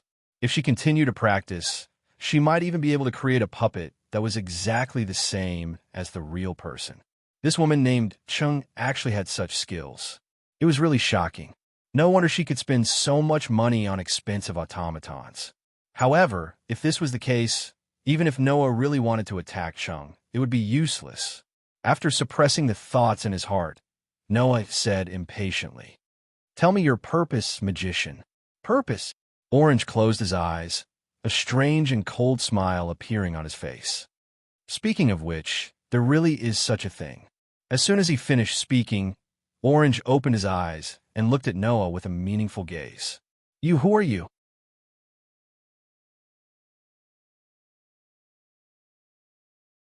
Chapter 329. Who are you? In the park, the temperature in the air suddenly dropped to freezing point. Meeting Orange's cold and stern eyes, Noah smiled faintly. You don't know who I am? Noah knew that Orange was not asking for his name, but his identity. However, Noah did not know why Orange asked him this question. Did the other party discover something strange? Or was it simply because Orange wanted to investigate Noah's identity but couldn't? Although Noah had hacked in the national database, left his personal information there, and forged an identity, the identity of the surface world obviously did not apply to the inner world. If Orange could not find any traces of Noah in the magic world after some investigation, it would not be strange for Orange to be suspicious of Noah's identity. Noah knew what Orange was thinking. Looking at Noah's faintly smiling face, Orange suddenly laughed. Do you know why Bio is following me? Hearing this, Noah frowned. This was indeed a mystery. Logically speaking, as a fantasy breed that was equivalent to mystery and miracles, the golden wolf called Bio had no reason to listen to Orange, a magician. Compared to the fantasy breed that only existed in fantasy and legends, human magicians were too weak. They were so weak that if they were bitten, most of them would not be able to survive. In this case, why would the golden wolf listen to Orange's orders? As you can see, Bio is a werewolf, and there is an atavism in the werewolf tribe. He has surpassed the silver wolf that should be the leader of the werewolves, crossed the category of magical beast, and became an existence of fantasy beast. Orange seemed to be amused by something and let out an untimely and creepy laugh. Originally, as such a high concentration of mystery and the embodiment of mystery, Bio should have the intelligence of any creature, but Bio underwent a mutation and evolved in a strange direction. Suddenly, Noah's gaze turned cold. Evolved in a strange direction? There was indeed something wrong with the golden wolf Bio. You noticed it too, didn't you? Orange stared at Noah. That's right, Bio has already started to surpass the category of illusory beast and evolve towards divine beast. And the price of this evolution is that Bio will lose his intelligence. There was no excitement in Orange's eyes as he spoke in a mocking tone. Bio, who should have been born as a perfect creature, even if his strength exceeds the category of a fantasy breed, and is probably stronger than a dragon, who is said to be at the peak of the fantasy breed, he doesn't have intelligence at all. He's just like a beast with great strength. Can this really be considered evolution?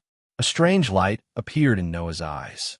According to Orange, the golden wolf Bio was supposed to be a perfect creature.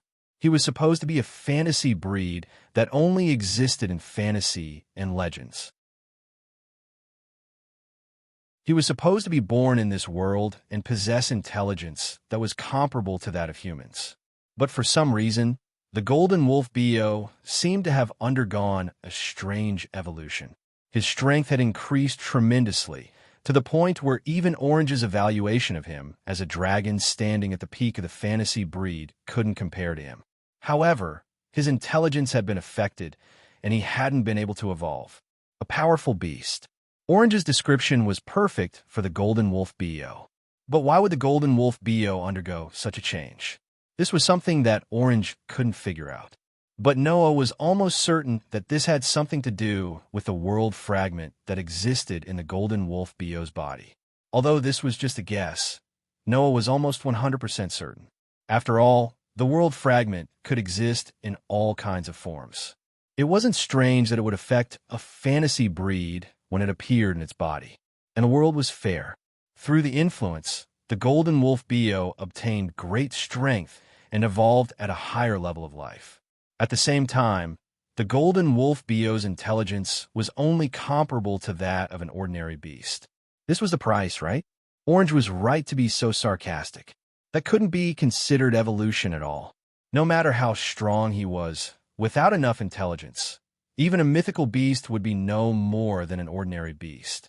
Looking at the sarcastic Orange, Noah's furrowed brows slowly relaxed. You're actually with such a dangerous thing? If the golden wolf Bo's intelligence was only comparable to that of an ordinary beast, then it would be normal for him to attack people. It was a miracle that nothing happened to Orange while he was with such a dangerous existence. Orange also understood what Noah meant and raised his eyebrows. Bo won't hurt me. I signed a contract with him. With the restrictions of the contract, Bo won't be able to hurt me. You signed a contract with that wolf? Noah asked in surprise. His first thought was disbelief. If the golden wolf Bo had the intelligence of a human, then they could negotiate and sign a contract. But now, the golden wolf Bo only had the intelligence of a beast. How could he sign a contract with a human? What was the difference between that and a ferocious lion obediently offering its neck to a human and putting a collar on a human while hunting in the forest every day? Orange seemed to enjoy the surprise of Noah, who had been calm all this while and even saw through her true form. She smiled happily. Actually, I was also very confused. When I found Bo in the cave in northern Europe, I noticed Bo's condition. I thought I was at my wit's end and tried to sign a contract with him. In the end, Bo accepted it without any resistance. At that time, I thought I was dreaming. As he spoke, Orange crossed his arms, and the smile on his face became slightly arrogant. Luckily, Bo only had the intelligence of a beast. He didn't understand that if he wanted to resist me, he had to break the contract first. Otherwise, he would be bound by the contract and have to listen to my orders. This saved me a lot of trouble. Hearing this, even Noah smiled bitterly in his heart. With the power of the golden wolf Bo, breaking the contract was a piece of cake. But at this time, the disadvantage of his lack of intelligence showed. If the golden wolf Bo wanted to resist Orange, he had to break the contract. But he just couldn't understand this point. Undoubtedly, he was a dog with sharp teeth that could bite off a collar on its neck.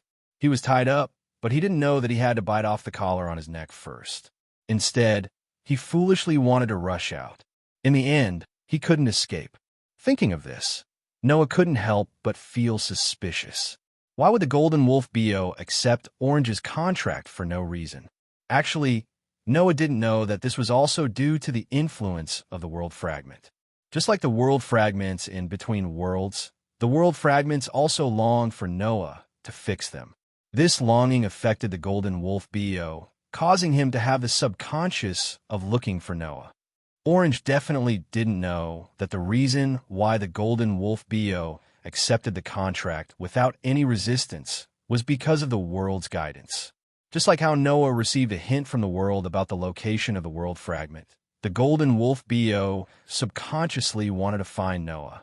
Because of the world fragment in his body, the moment he saw Orange, he had the world's hint that he could reach his goal by following this person. Therefore, the golden wolf Bo became Orange's familiar. Noah didn't know all of this. Orange didn't know either. The golden wolf Bo, who only had the intelligence of a wild beast, didn't know either. Of course, although Orange didn't know what was going on, she noticed that other than the strange direction of Bio's evolution, there was something strange about him. Do you know? Orange looked at Noah coldly. Ever since we signed the contract, Bio has never disobeyed my orders. The only time it disobeyed my orders was when it suddenly disappeared and appeared in front of you. Furthermore, ever since it saw you, Bio has become a lot more berserk. If it wasn't for the restriction of the contract, I would have been bitten to death by it. What did you do to Bio? Why did Bio become so violent after seeing you? Or is there something on you that attracted Bio? Orange looked straight at Noah. I was curious about this, so I started to investigate you. However, I didn't find any traces of you in a magic world. Your identity in the normal world is also very suspicious. You can't be trusted at all. Orange's irritable voice slowly echoed in the air. You, who the hell are you?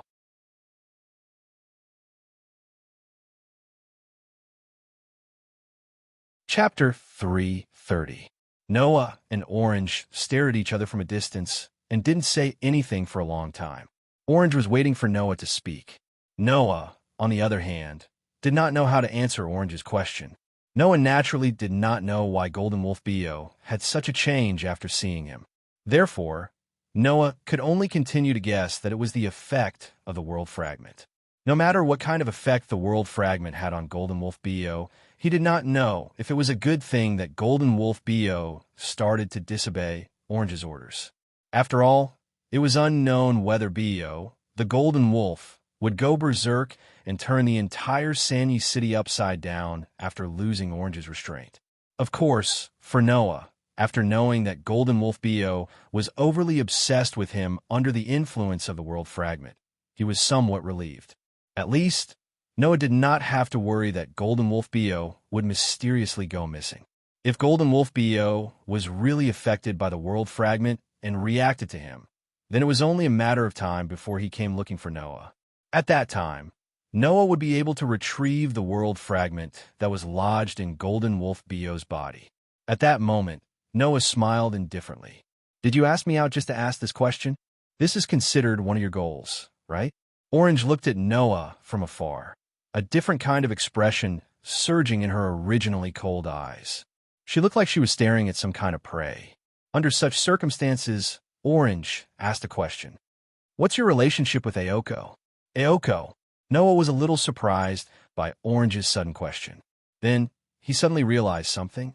From the beginning, Noah felt that Orange gave him an inexplicable sense of familiarity.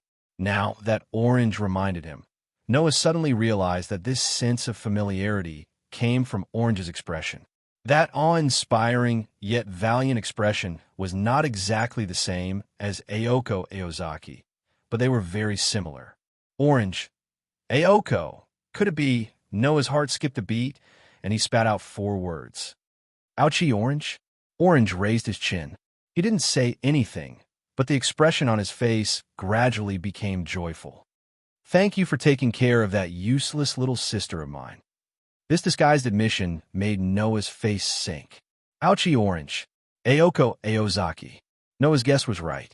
Orange and Chin-Z were sisters. Biological sisters. Although we haven't met for a few years, I can still predict what kind of abilities Chin-Z has. Alright, Yuju is also my good friend, and I know her very well. Before I came to Sandy City, I already had a perfect plan on how to deal with Chin-Z and Yuju. Chung-Zi's voice turned cruel.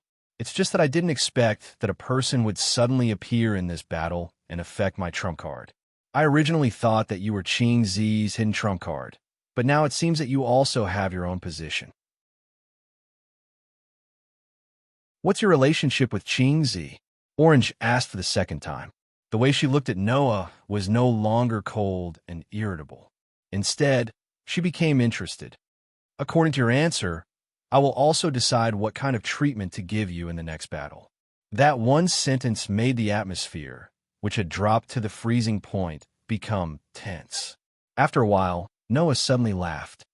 My relationship with the Chin-Z you mentioned is very vague. If you want to use something as a standard to measure it, right? What's the relationship between us? We kissed. Kissed. Orange was stunned.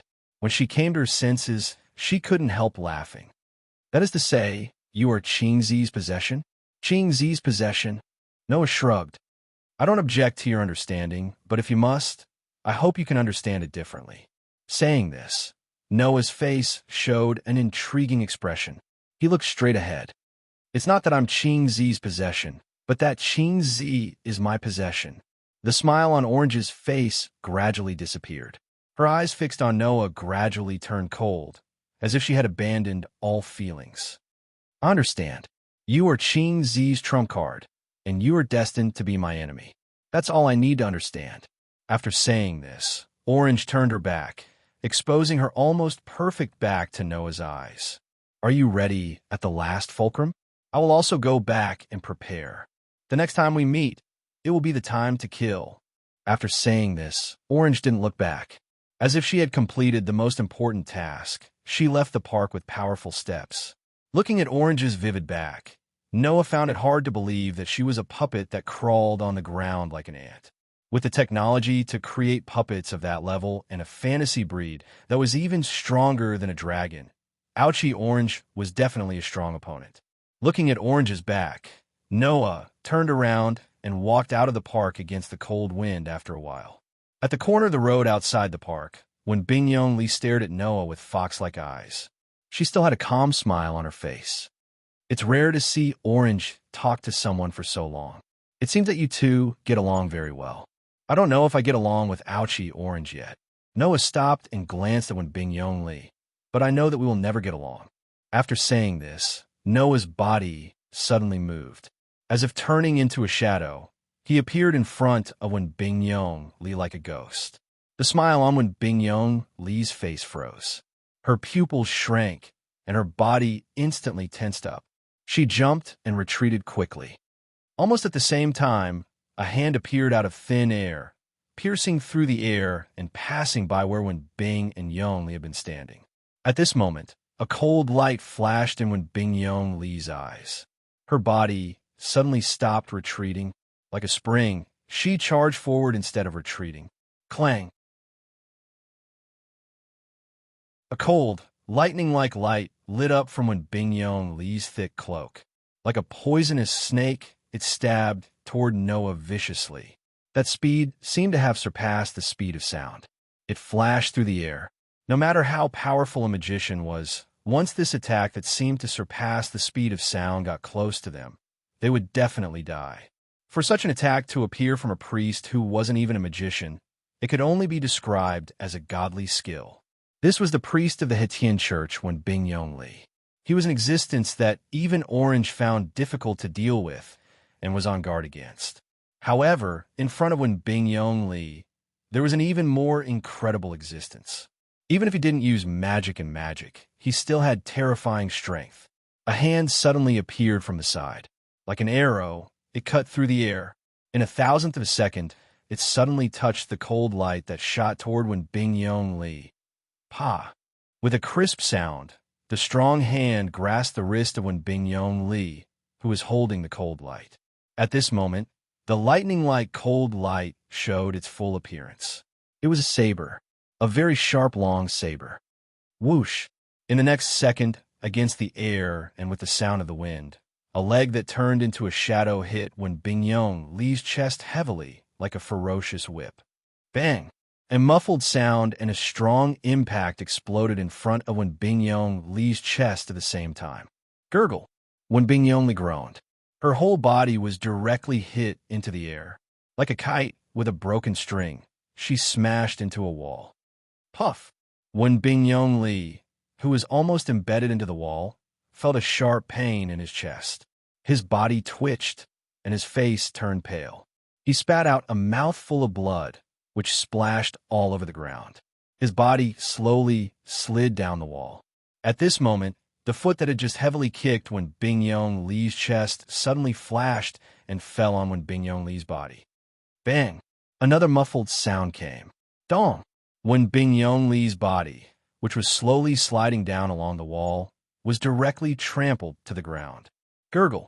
The sharp pain from her chest and the impact from her back made Wen Bing-Yong Lee spit out a mouthful of red blood again. Like a blood flower, it sprayed to the sky and then fell down again. Wen Bing-Yong Lee's paler face was dyed red.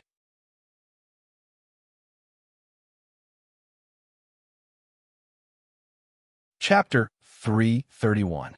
Cough, cough. At this moment, when Binjiangli felt as if his body was no longer his own, apart from pain, all other sensations were far away, and he couldn't feel anything at all. I thought I could take you down in one move, but I didn't expect you to be so capable. As expected of the church's lackey, even if you're not a magician, you can still display considerable strength. No wonder Ouchie Orange is so afraid of you. On the other side, Noah still had one foot on Binjiangli's chest as he looked down at Binjiangli, whose pale face was dyed red by dark red blood. There was a smile on his face, but there was no smile in his eyes. However, for a priest to carry a weapon used to kill, you are really incompetent. Saying this, Noah slightly crouched down and touched the half of Binjiangli's body that was covered by the cloak. He immediately took out 2 sharp long swords. In other words, including the one in Binjiangli's hand, Binjiangli had a total of 3 long swords on him. Clang, clang.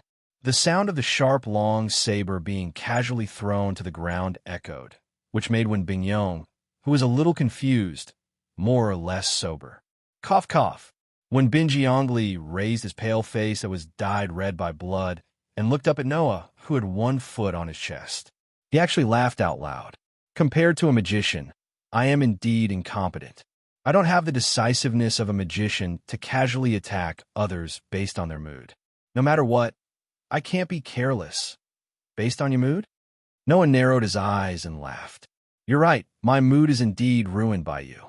Noah gradually increased the strength of his foot that was stepping on Binjiangli's chest, causing Binjiangli's pale face to gradually turn red. Then, Noah's voice drilled into Binjiangli's ears. I say, Sir Priest, don't tell me you think you've hidden your killing intent very well.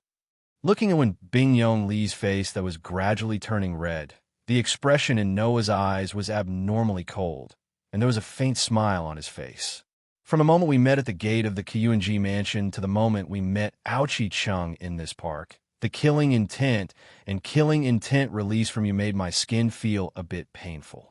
Bingyong, Li's expression changed, and a look of surprise appeared in his eyes. Obviously, Bingyong Li really thought that he had hidden himself well and had not been discovered by Noah. And after Ouchie Orange asked you to step down on the surface, you obediently stepped down, but do you really think you can hide it from me? In fact, you've been hiding at the side, looking for an opportunity, right? Noah continued to speak as if he didn't see Bingyong Li's reaction. Find a chance to attack me. Bingyong Li's heart turned cold. Even this had been discovered. Ouchie Chung is right. You're a madman. Noah coldly looked at Bingyong Li. If I attack you based on my mood, then you don't have any reason to kill me. Bingyong Li, Sir Priest, do you really think I won't do anything to you? I have a reason, didn't I say it before? Bingyong Li was silent for a while, and suddenly smiled. I just want to try to kill you. This sentence did not make Noah feel angry, nor did it make Noah feel frightened. Instead, it made Noah's gaze on Bingyong Li begin to become sympathetic. The man in front of him could no longer be described as crazy, but an extreme emptiness. No matter who it was, as long as he wanted to kill someone, he must have a reason. This reason could be because of benefits, or it could be because of personal feelings. Even if it was a madman who took pleasure in killing, since killing made the madman feel pleasure, then the madman would kill in pursuit of pleasure. This was also a reason. But for the man in front of him, killing did not need a reason, nor did it need to be mixed with any personal feelings. It was purely a choice of kill or not kill. In other words, Bingyong Li was not so much a person, but a knife. A knife that could kill would never have any feelings, nor would it have a reason to stain itself with blood. As long as someone wielded it, it could kill. Bingyong Li was such an existence. For Bingyong Li, the only reason for killing was probably the so-called whim. Just like in the past, and now when he wanted to kill Noah twice. Because he wanted to kill, he felt that he could kill, so he would do it for no reason. It was this kind of Bingyong Li that made Ouchie Chung use the adjective madman to describe him. This person could no longer be called a person.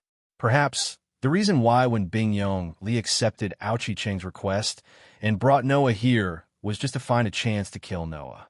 Besides that, there was no other reason.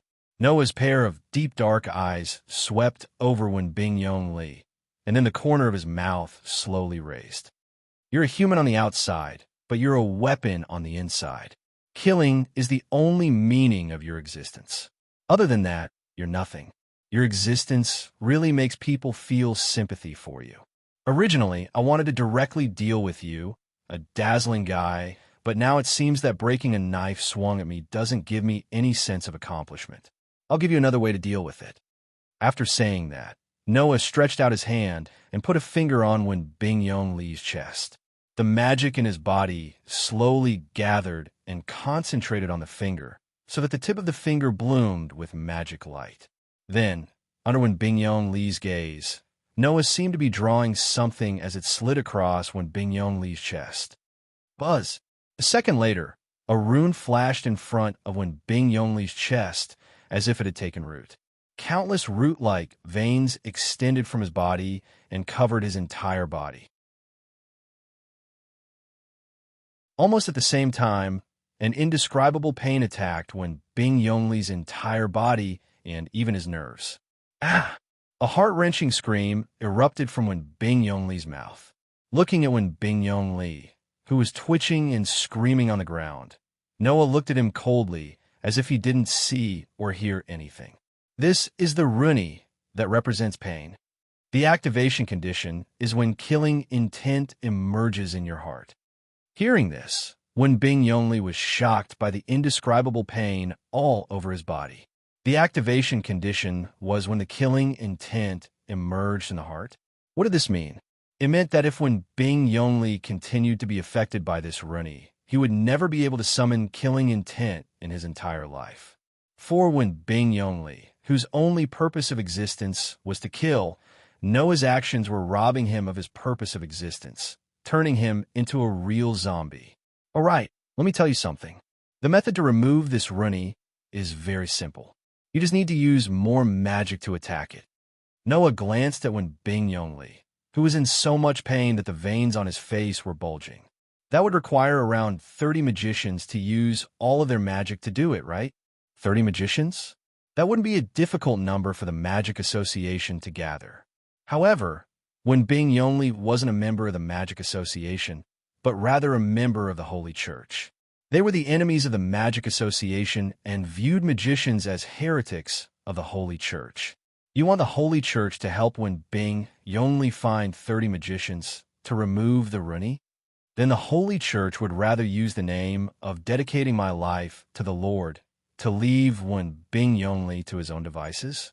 As for when Bing Yong Li, it would be extremely difficult for him to find 30 magicians to help him. After all, there are less than 5 magicians in Sanyi City. Only the headquarters of the Magic Association would have so many magicians, right? Moreover, it wasn't certain if anyone would choose to help when Bing Yong Li. Therefore, unless something unexpected happened, when Bing Yong Li probably wouldn't be able to remove the rune for the rest of his life. Realizing this, when Bing Yong Li laughed instead of being angry. You're really strict with me.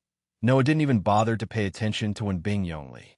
He turned around and left without hesitation, heading towards the Jiyuan Temple residence. At the scene, only when Bing Yong Li was left staring at Noah's back as he endured the pain on his body, letting out muffled groans. Presumably, when Bing Yong Li's killing intent towards Noah wouldn't subside for at least an hour.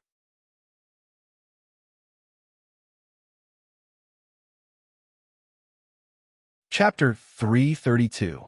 It was already noon when Bing Yong Li found Noah and left the Kyuan mansion. Now, with the time spent on the road and the confrontation with Ouchi Orange and when Bing Yong Li, when Noah returned to the White Dog Mound and walked along the slope to the gate of the Kyuan mansion, the sky just began to darken. The setting sun appeared with the dusk, illuminating the iron fence of the Kyuan mansion. Pushing open the iron fence and walking into the courtyard, Noah walked along the tree-lined path to the front door of the mansion and entered the entrance. There was only a pair of shoes at the entrance. They were Aoko's shoes. In the mansion, Other than Noah and Yuju, Aoko's lifestyle could be said to be purely Japanese. Even if there was no one at home, she had to greet them. She would not wear shoes when she entered the mansion. Therefore, Aoko's shoes were usually placed at the entrance of the mansion. If there were slippers, it meant that Aoko had gone out. If there were slippers, it meant that Aoko was in the mansion. As for Shizuka Kusukuro, his way of life was purely for the purpose of convenience. For example, in the winter, in order to keep warm, Shizuki Kusujiro would wear shoes when he entered the mansion. If the weather was not cold, he would go barefoot. He was quite casual. Noah and Yuju, on the other hand, would definitely wear shoes when they entered the mansion. They would not allow themselves to be barefoot. Therefore, when he saw Aoko's shoes at the entrance, Noah knew that Aoko had not gone out and was still in the mansion. The door on the east side of the hall was wide open. The light from the living room was also projected from the door, illuminating a corner of the hall. Noah, who had sensed Aoko and Yoju's aura from the living room, immediately walked through the door on the east side. He pushed open the door and entered the living room. In the brightly lit living room, Aoko and Yuju were sitting on the sofa, facing each other. One was watching TV, while the other was quietly reading a book. When Noah entered the living room, whether it was Aoko who was watching TV or Yuju who was reading a book, all of them turned their heads towards Noah. Their gazes were all fixed on Noah. If it was any other time, Aoko and Yuju would have ignored Noah's return and continued with their own business. But today was clearly an exception. "You're back." Aoko looked straight at Noah. "I thought you would come back later." "That's what I thought at first, but things seem to have been resolved faster than I thought," Noah casually replied as he sat down beside Aoko. "Where's Jingshi?" "He went out to work," Aoko replied in a perfunctory manner before asking with a serious expression, "Why is that priest looking for you?" On the opposite side, Yuju also looked closely at Noah.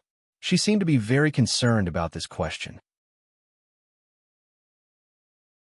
The relationship between magician and the church wasn't good to begin with.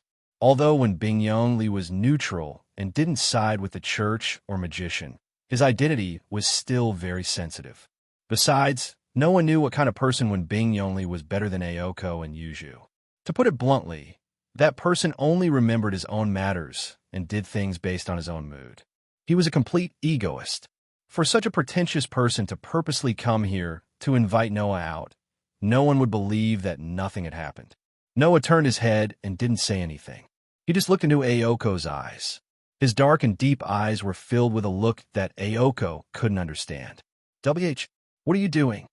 Aoko, who felt a little uncomfortable, subconsciously wanted to turn her head away.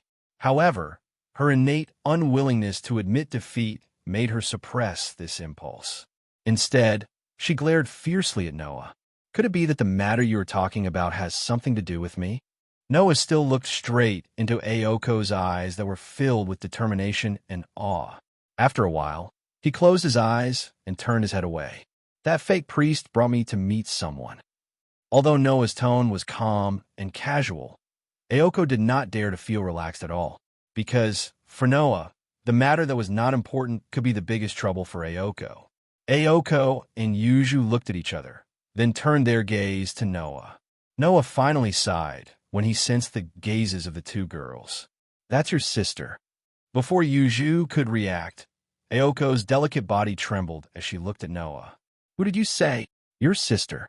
Noah glanced at Aoko Aozaki. "During this period of time, we have been racking our brains to deal with the opponent, the foreign magician who tricked the three of us, your sister, Aoko-chan." In the living room, a burst of oppressive silence suddenly filled the air.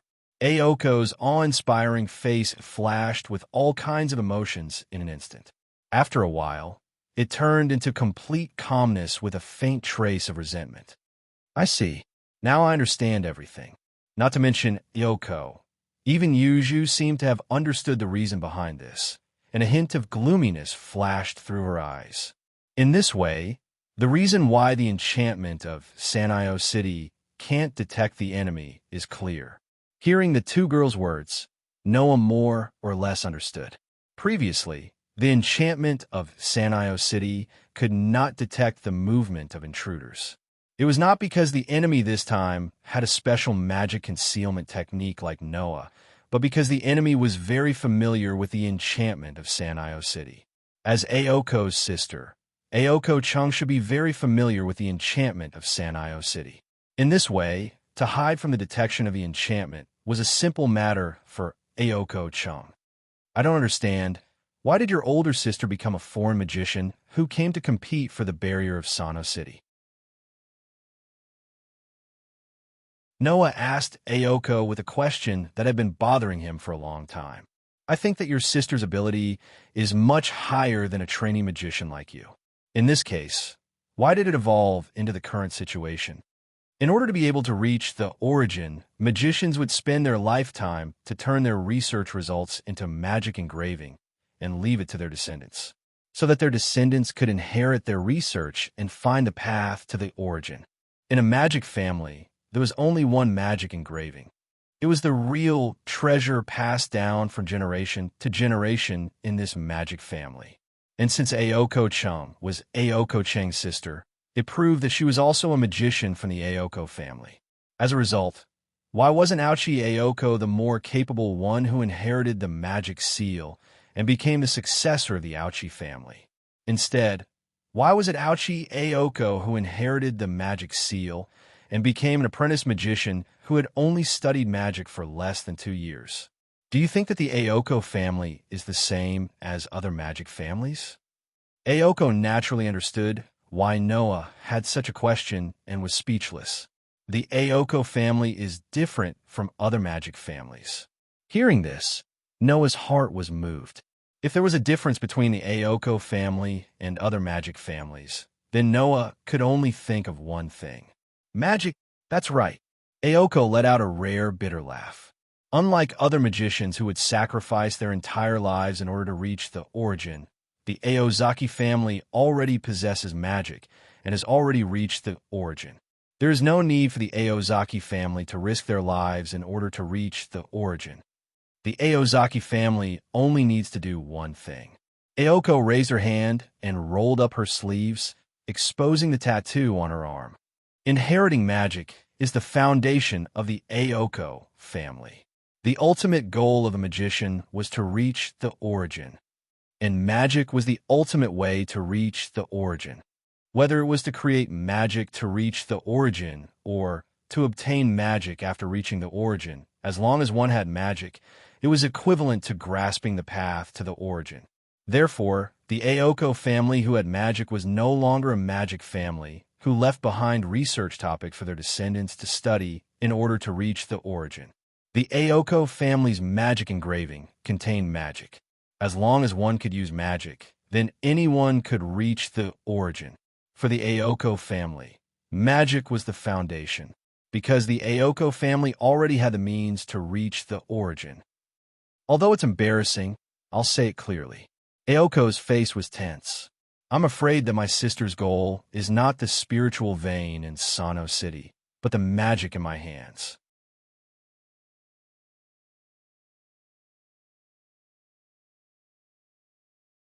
Chapter 333.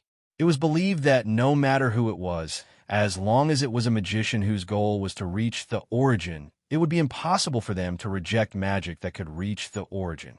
If it wasn't for the fact that the magic mark could only be used on direct descendants, then for the sake of magic, the Aozaki family would have already been trampled to the ground by countless magicians in the magic world who had gone mad in order to reach the origin. It was also because of this that even though she was only a half-baked magician, Aozaki Aoko was still able to live a good life in Sano City.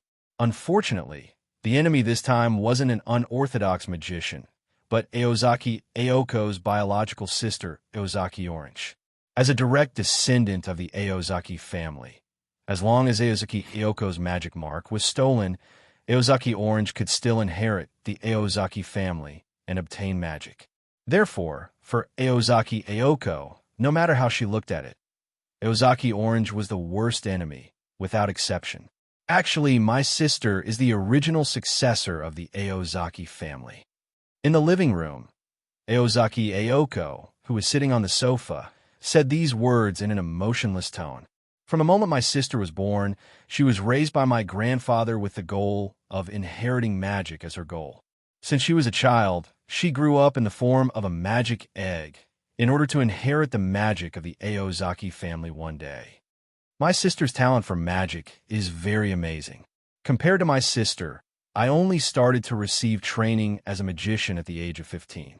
After nearly 2 years, I was still an apprentice magician. I can't compare to her. Aozaki Oko said this, but her expression was still as firm as ever. It's just that the Aozaki family's magic doesn't require any talent for magic.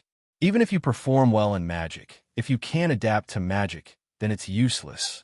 My sister didn't understand this at all, so she excessively responded to my grandfather's request and showed off her amazing talent for magic.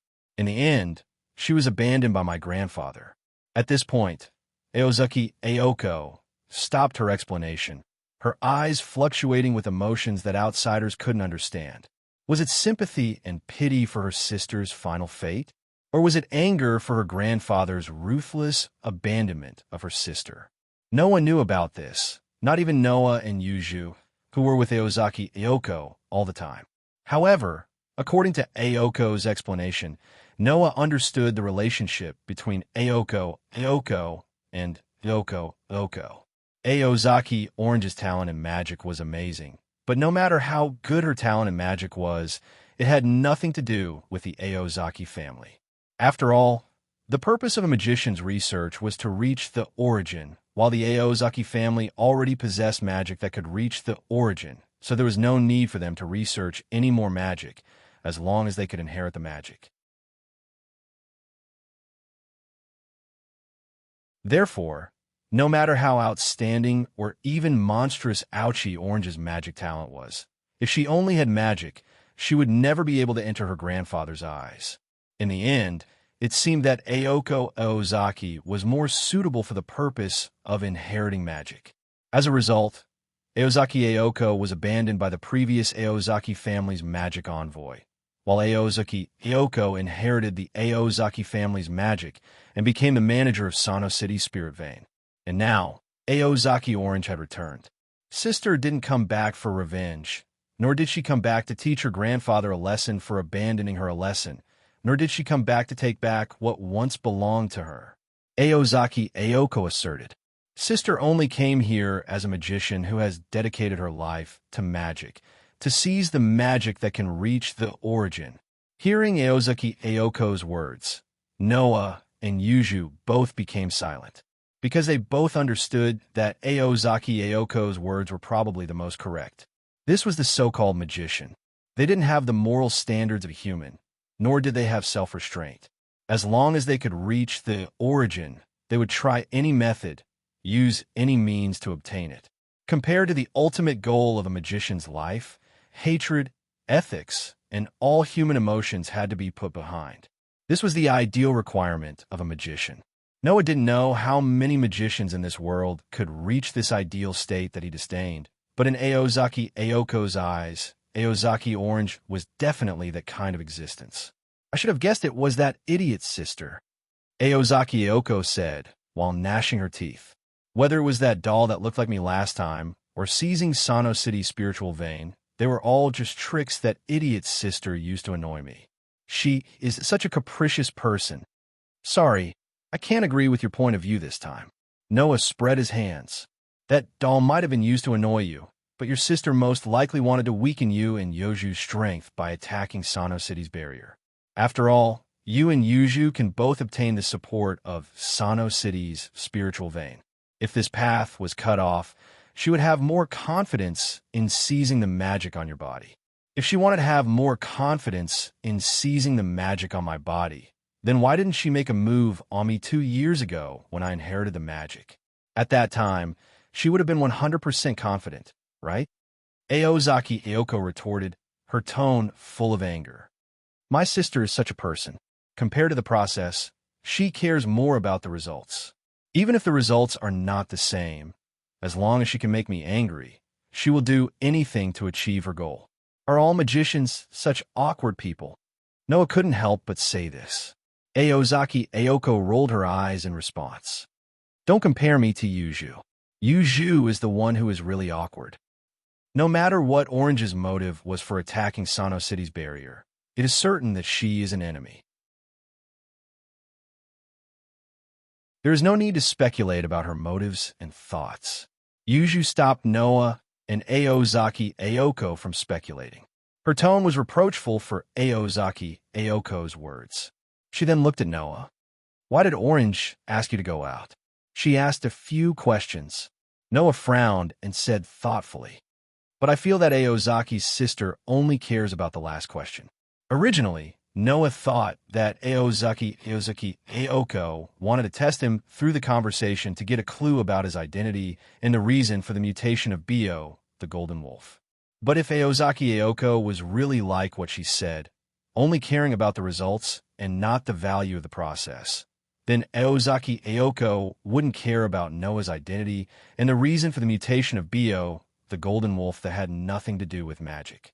Therefore, Noah felt that Ayako only cared about one question. Thinking of this, Noah couldn't help but laugh. He glanced at Ayako, who was sitting beside him. I feel that your sister only cares about whether I belong to you or not. Ayako was stunned. Even Yuju was stunned. Your sister seems to be very interested in me. Noah shrugged and said helplessly, especially after knowing that I kissed you. She seems to think that I have a special relationship with you and that I belong to you. What? Ayako exclaimed. She was so embarrassed that she became angry. Why did you tell her that? Noah looked at Ayako strangely. Is that something that can't be said? Isn't that a given? Ayako was angry. Who would tell that kind of thing to others? I'm more concerned about Ayoko's reaction. Noah ignored Ayoko's anger and looked at Yuju in confusion.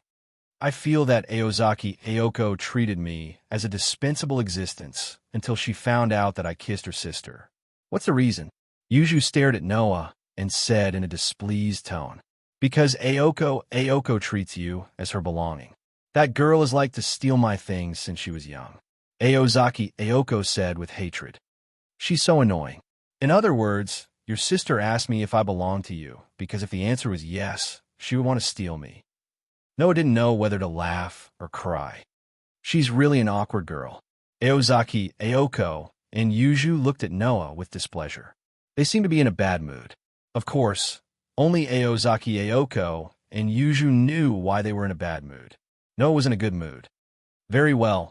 I'll tell her who's the main character of this battle.